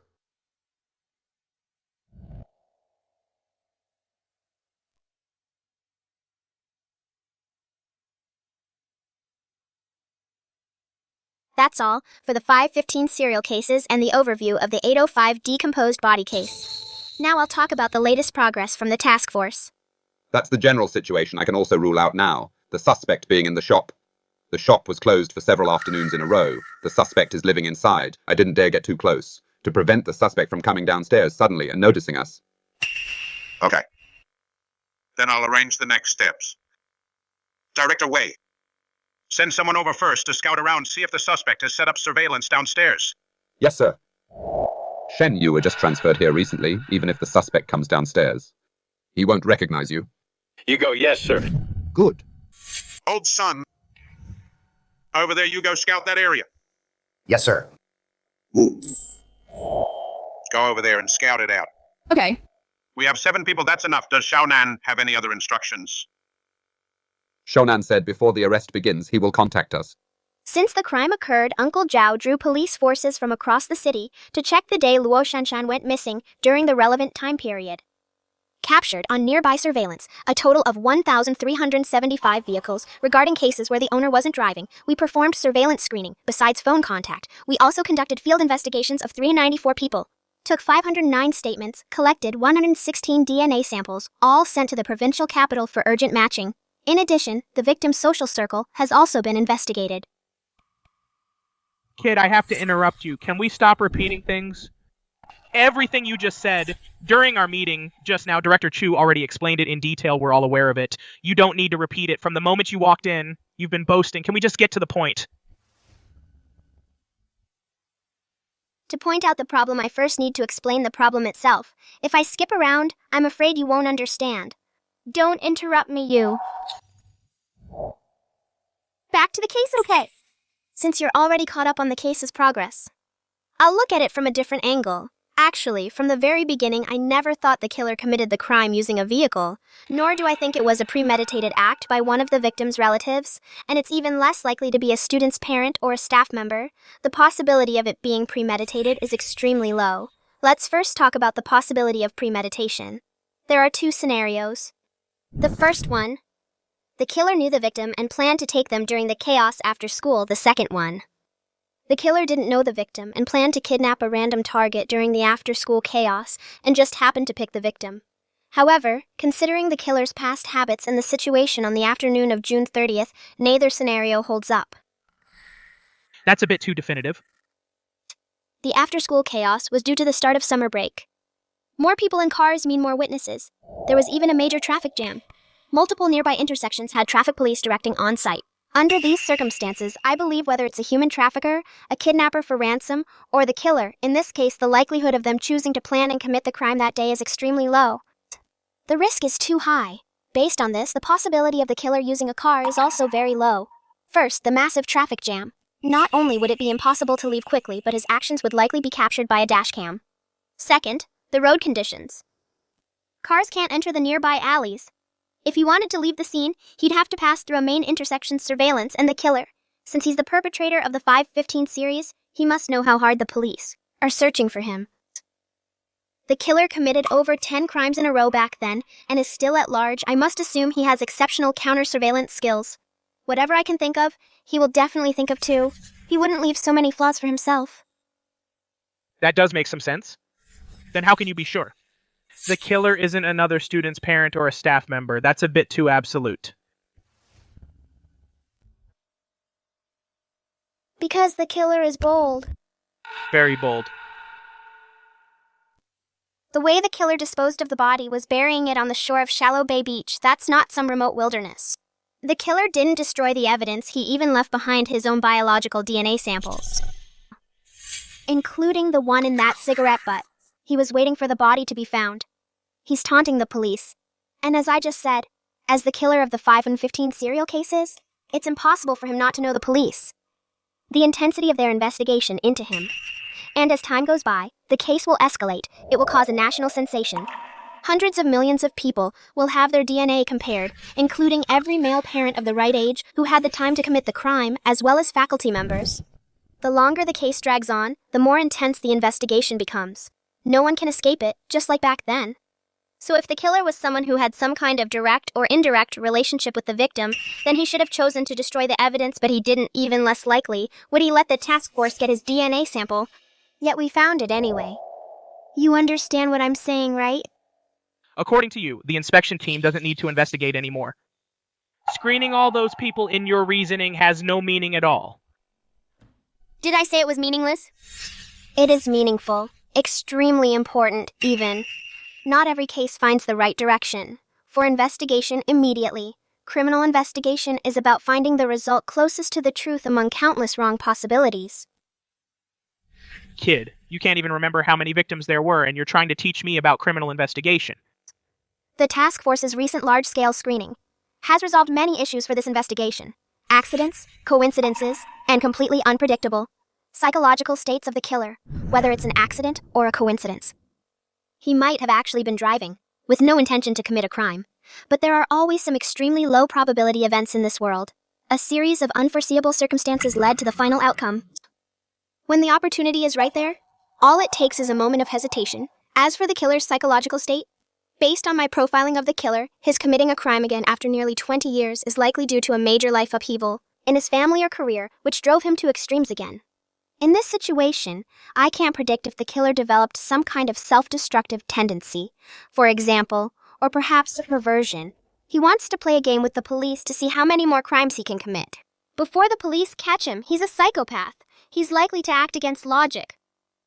So, No matter how I reason it out, it could all be wrong, but the task force's large-scale screening helped me make up for that. I'm not wrong. That extremely low probability event didn't happen. He wasn't driving. He has no direct or indirect relationship with the victim. He's still committing random crimes against strangers. Judging by the scene, he must have walked out of the alley. Standing at the entrance, he happened to see the victim and suddenly got the urge to strike. Or maybe the victim entered the alley on their own. Perhaps wanting to play a prank on a classmate hiding in the alley. To jump out and scare them, only to be spotted by the killer in the alley, and so on. On the 4th day after the crime, I saw the 515 files sent from Jincheng. I spent about a day going through them, and in there I found a major investigative error, or rather, a new lead. An error. That's enough an error. You spent just 1 day, and you dare say the original investigation had a major error. Who do you think you are, a god? In 1 day, you can go through a truckload of files. This is absolute nonsense. Uncle, are you really going to let a child talk such nonsense on stage? I think Bin Cheng is getting more and more out of hand. Uncle? Shomu, how many times have I told you use professional titles while at work? Sit down. Yes. Director Liu. He is. A distant relative. Since he started as my assistant, we talked about his hometown and discovered that our families are related. Oh. Are you finished? Can I continue now? Kid. I'd really like to know back then. Thousands of people spent 3 years searching the archives but still didn't solve the case. You only spent 1 day. What kind of mistake could you have found? Especially a serious one. Hello. We're with the police and would like to use your window.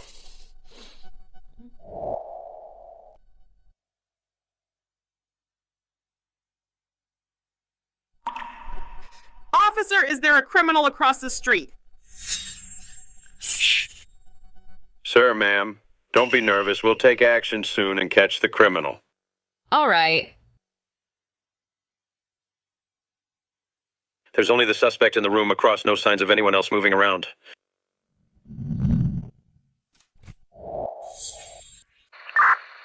There's only one suspect in the room. Copy that. Keep an eye on him.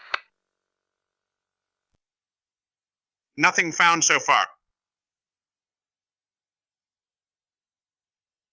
Chief Wei, the environment is quite complex if we go over like this.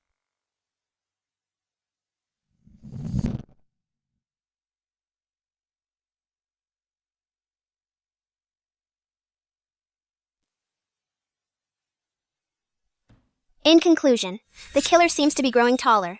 The killer, on his own birthday, committed the first crime and strikes every year on his birthday. These points corroborate each other. The killer, at the time of the crime, was most likely a teenager. A teenager. Also based on his past patterns, since he has already started committing crimes again this year, then this year's lunar calendar, June 23rd, which is in 3 days, he will definitely strike again. A teenager. That's right. A teenager, Chief Chu, we should send someone immediately. No. Director, I'll take a team to Jincheng immediately personally to investigate student records. And the residency records from back then. Don't bother yourself with that. Why didn't you say so earlier? Such an important clue. You already found it a few days ago. Why didn't you report it in time? And the killer is about to strike again. You're hiding it on purpose. This will delay the investigation. How do you know I didn't say anything? Are you a mind reader, following me around all day? You? On the day I made the deduction, Chief Pang and I already discussed it, so he went back to Jincheng overnight to investigate.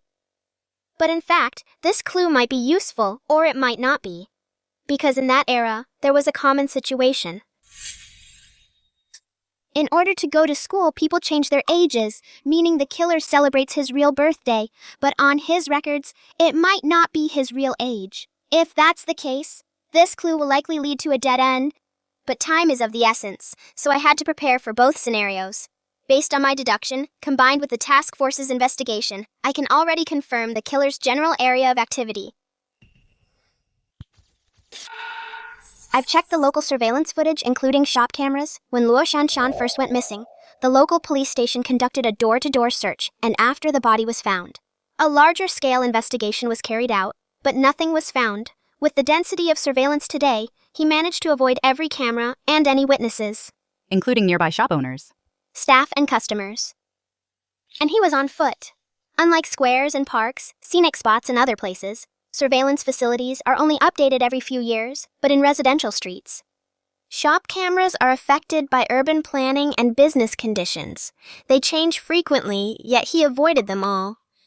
This means he's been active in that area for a long time, maybe because of work, or he might live there, or both.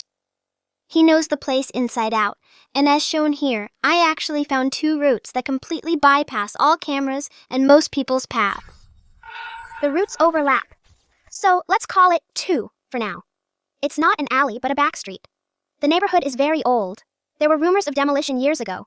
Many people have moved out, making it very deserted. But no matter how few people there are, even in an alley, loitering for a long time, you're likely to run into someone. The killer couldn't have taken the victim very far. This shows he wasn't taking a gamble. This further proves he lives there. Or rather, he has a hideout there.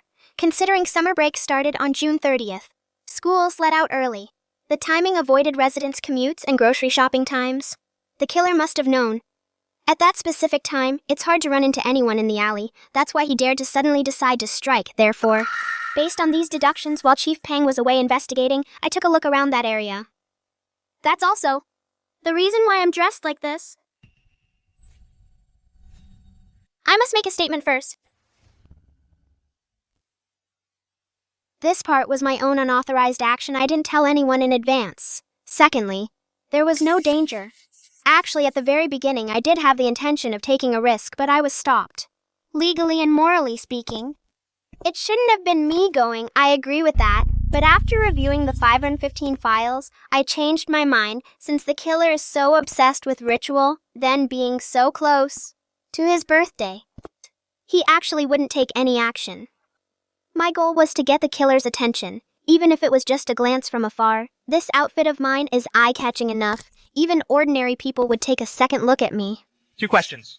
Go ahead.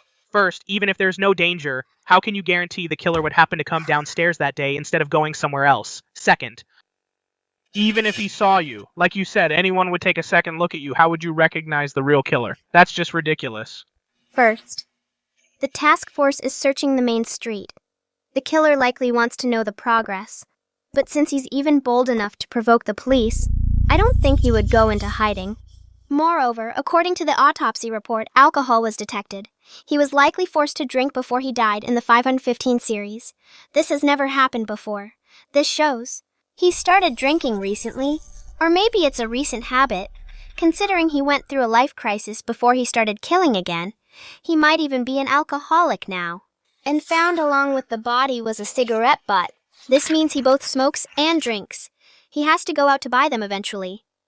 In criminal investigations, you never know unless you try, especially with such a high probability. Second, I can remember everything I see, every person, every detail. If someone looks at me repeatedly, even days apart, I will remember them. This is my special ability. I don't need to prove it to you. Talk about bragging? Time is almost up. I'll speed things up then. This morning I received investigative files again from Chief Pang. There are 3 files this time, among them this one. This person is the killer. He's the killer. He's the killer. In Jincheng. And the surrounding areas. Many people were born on the same day, month, and year, but Chief Pang's investigation was thorough. At his stage, he already ruled out many for me, although some people's ages and birthdays match. But they have been active in other cities for a long time, whether it's their phone numbers or credit cards. It can all prove that in recent years, they haven't been living in Bincheng. Others are in college, running companies, or died young, and so on. After ruling out many, he sent me a total of 8 files. Every single one has issues. For example, this one, Zhuo Lei Mao. July 29, 1986, in the Gregorian calendar, June 23 in the lunar calendar, formerly studied at Jincheng Academy. Dropped out on May 26, 2004. For some reason, he was 18 then, in his senior year of high school, with the graduation exams only a month away, yet his identity information after early 2008 was never used again. His phone was disconnected and reclaimed, no travel records and no bank cards were ever issued, I believe.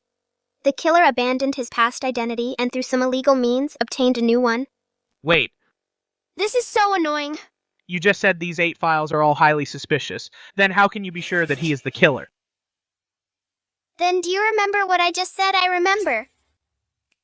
Based on when the killer was 18, I sketched his current appearance.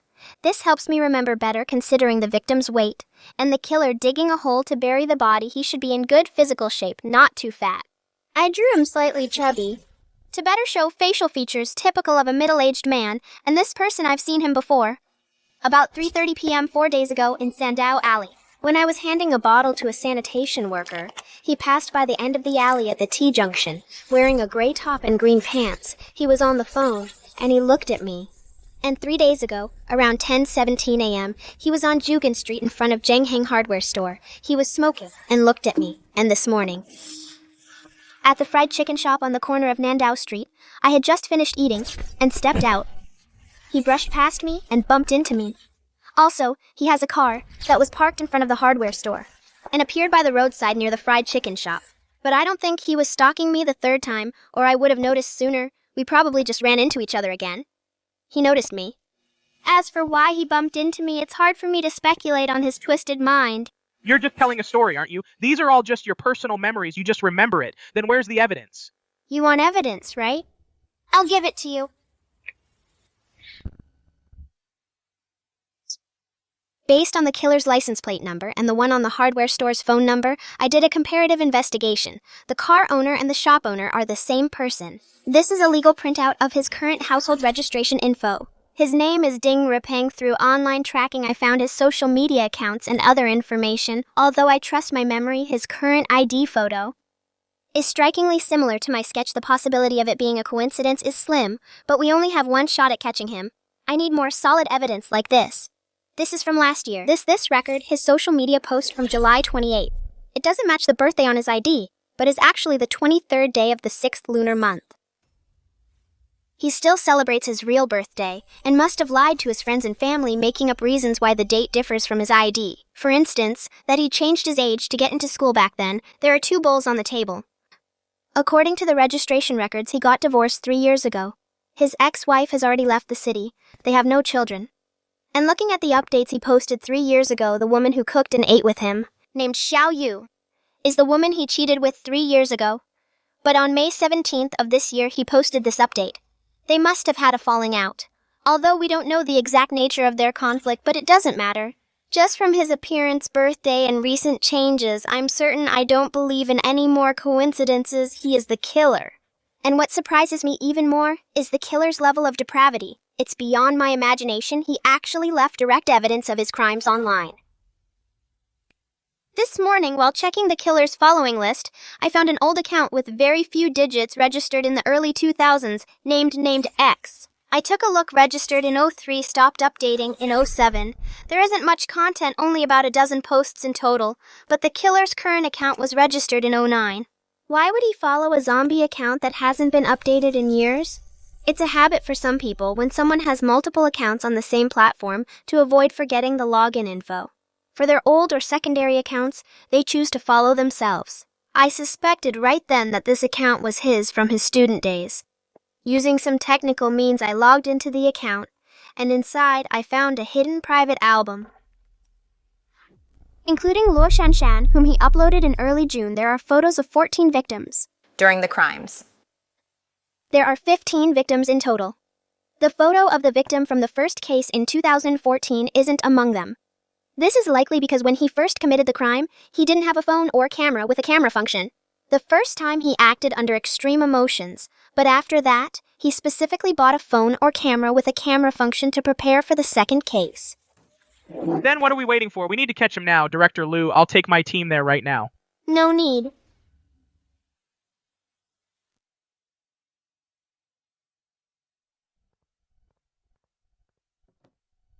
The task force is already in motion. Wu Xinyan Detective, Bincheng CID. Leader of Major Crimes Unit 1, Deputy Chief Sun Meng, Chief of Bincheng Sanlong Police Station Wei Qingnian, Deputy Commissioner of Jining Provincial Police Department. Pang Hai and several officers from Sanlong Police Station have surrounded the suspect's residence, about to initiate the arrest.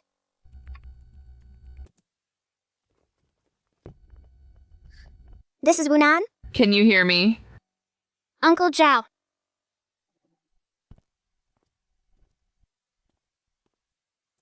This is Zhao Chenglong. Please respond if you copy. Copy that. What's the situation on site? We've scouted the surrounding area and checked with the neighborhood. About his recent activities, 2 intersections have been cordoned off. Conducted surveillance of the suspect's room through the window. Only the suspect has been spotted so far. No other individuals were found. Unable to determine if the suspect is carrying a weapon. Ready to start the arrest at any time. Move out. Roger that.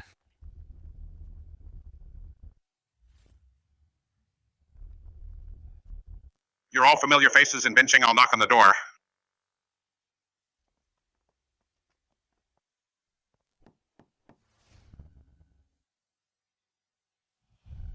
Vicer.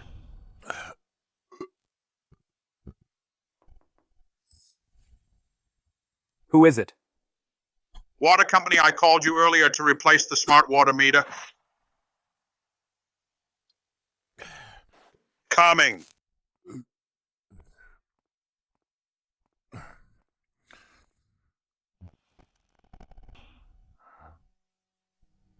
Hello, please open the door.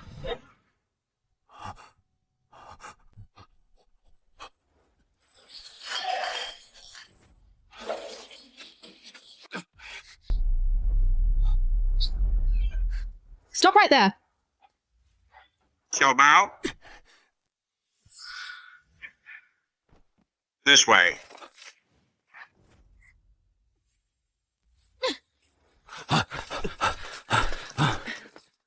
Still trying to run. Get out of the way if you don't want to die. Ah.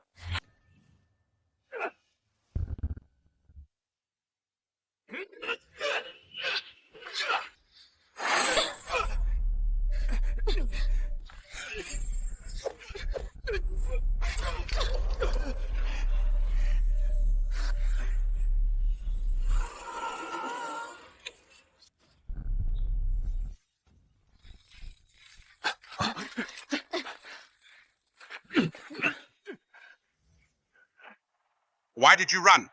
Why did you run? Talk. You recognize me, don't you? Pang Hai. Shu Zuzi. Zhou Yong. Zhang Teng. Ye Guilan. It's been over 20 years. You still haven't given up on finding me. You. These names are... These are from the 515 serial cases, the key detectives. After the 515 task force finished its investigation, the elites brought in from all over left. But the Jincheng police never gave up. Every few years, they tried to reopen the case, including private investigations. Hunting for 20 years, they never gave up. Reporting, Captain. The capture was a success. Let's head back. 20 years. Such a long time. How many 20-year stretches does a person get in a lifetime? Brilliant. Absolutely brilliant. A genius. A real genius.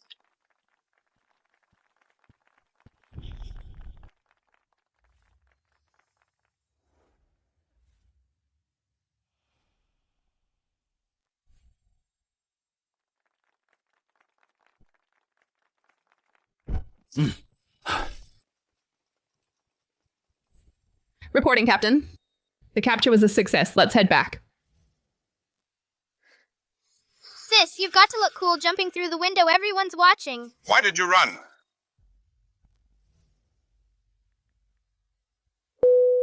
Hey sis, what's wrong? You knew I'd jump through the window?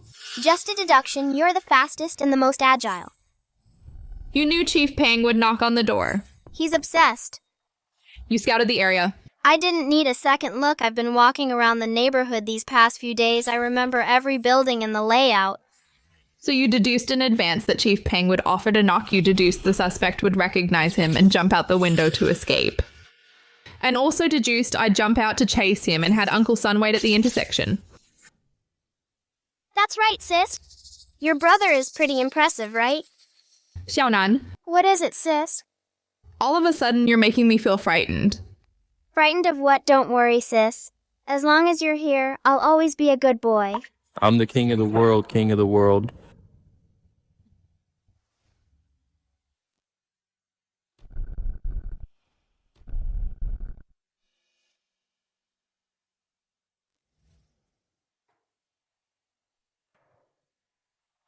The DNA test results will be out in a day. Even without a confession, it is enough to get you executed dozens of times.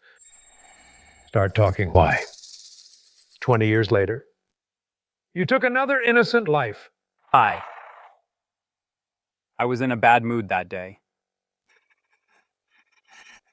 She took all my money and ran John Yu, that bitch. I got a divorce for her, but she kept refusing to marry me. All these years. She spent money like water. She even lied to me about buying a house. Then she ran off. You killed someone just for that. You. Wu.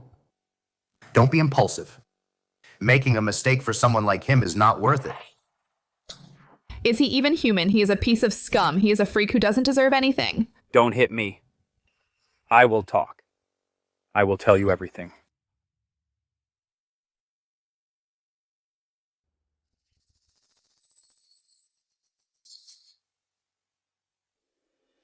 Why? What did I do wrong? They didn't want me at all, that woman. She would rather spend money on that man than pay for my medical bills. She said seeing me made her feel sick. Seeing me was like seeing something rotten. She wanted to throw up.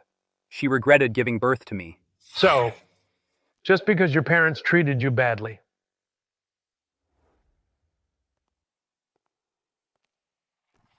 your father abused you constantly when you were a child. Even a month before your graduation exam, he beat you so badly you were hospitalized. And you were forced to drop out. Your mother also favored the daughter she had from her affair, your half-sister. You felt it was unfair while you were in the hospital because the medical bills were too high. The two of them had a huge fight. They both abandoned you. Leaving you in the hospital to die alone? Yes. Yes, I felt terrible. The more I thought about it. So that is your reason for hurting innocent people? You have no idea. I live in hell. They treated me like a dog. I live in hell in hell.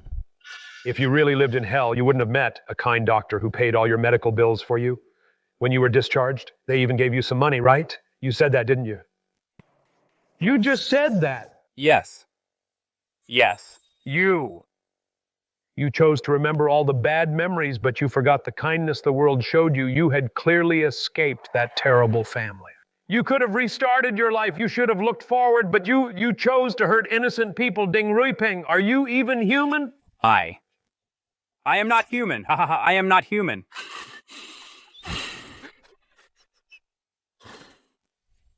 After the first case, why did you commit the second crime and all the ones that followed? Give us the details. Why? Why? It was fun. It was so much fun. I have never felt that way before.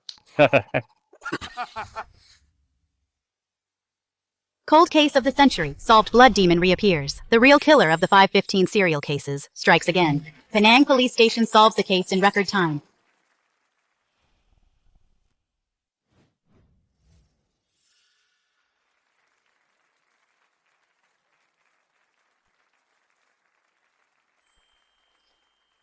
Hey, Officer Wu. What's wrong? Come to think of it, I should probably call you senior. We went to the same high school. I'm 2 years behind you. You want my phone number, don't you? Xiao Nan told me. No, I'm not asking for your number, Officer Wu. Look, can you give me Nan's number? Huh. I asked him for it. He thought I was annoying and wouldn't give it to me. Aren't you a police officer too? If you want his number, why not just look it up in the police system? Oh, I already tried that. He's really strange in the system. All his contact information has been deleted, so he's very mysterious. No need. What's his number? Give it to me. I'm in the system. I couldn't find his contact info. Wu Nan? I heard you even dressed up as a girl. So cute. Yeah, put it on so we can see. None of us got to see it. Put it on and take a photo with us, okay? Wu Nan, tell me the truth. Huh, what did I do now? Your phone number, why isn't it in the police system? Did you hack into it again?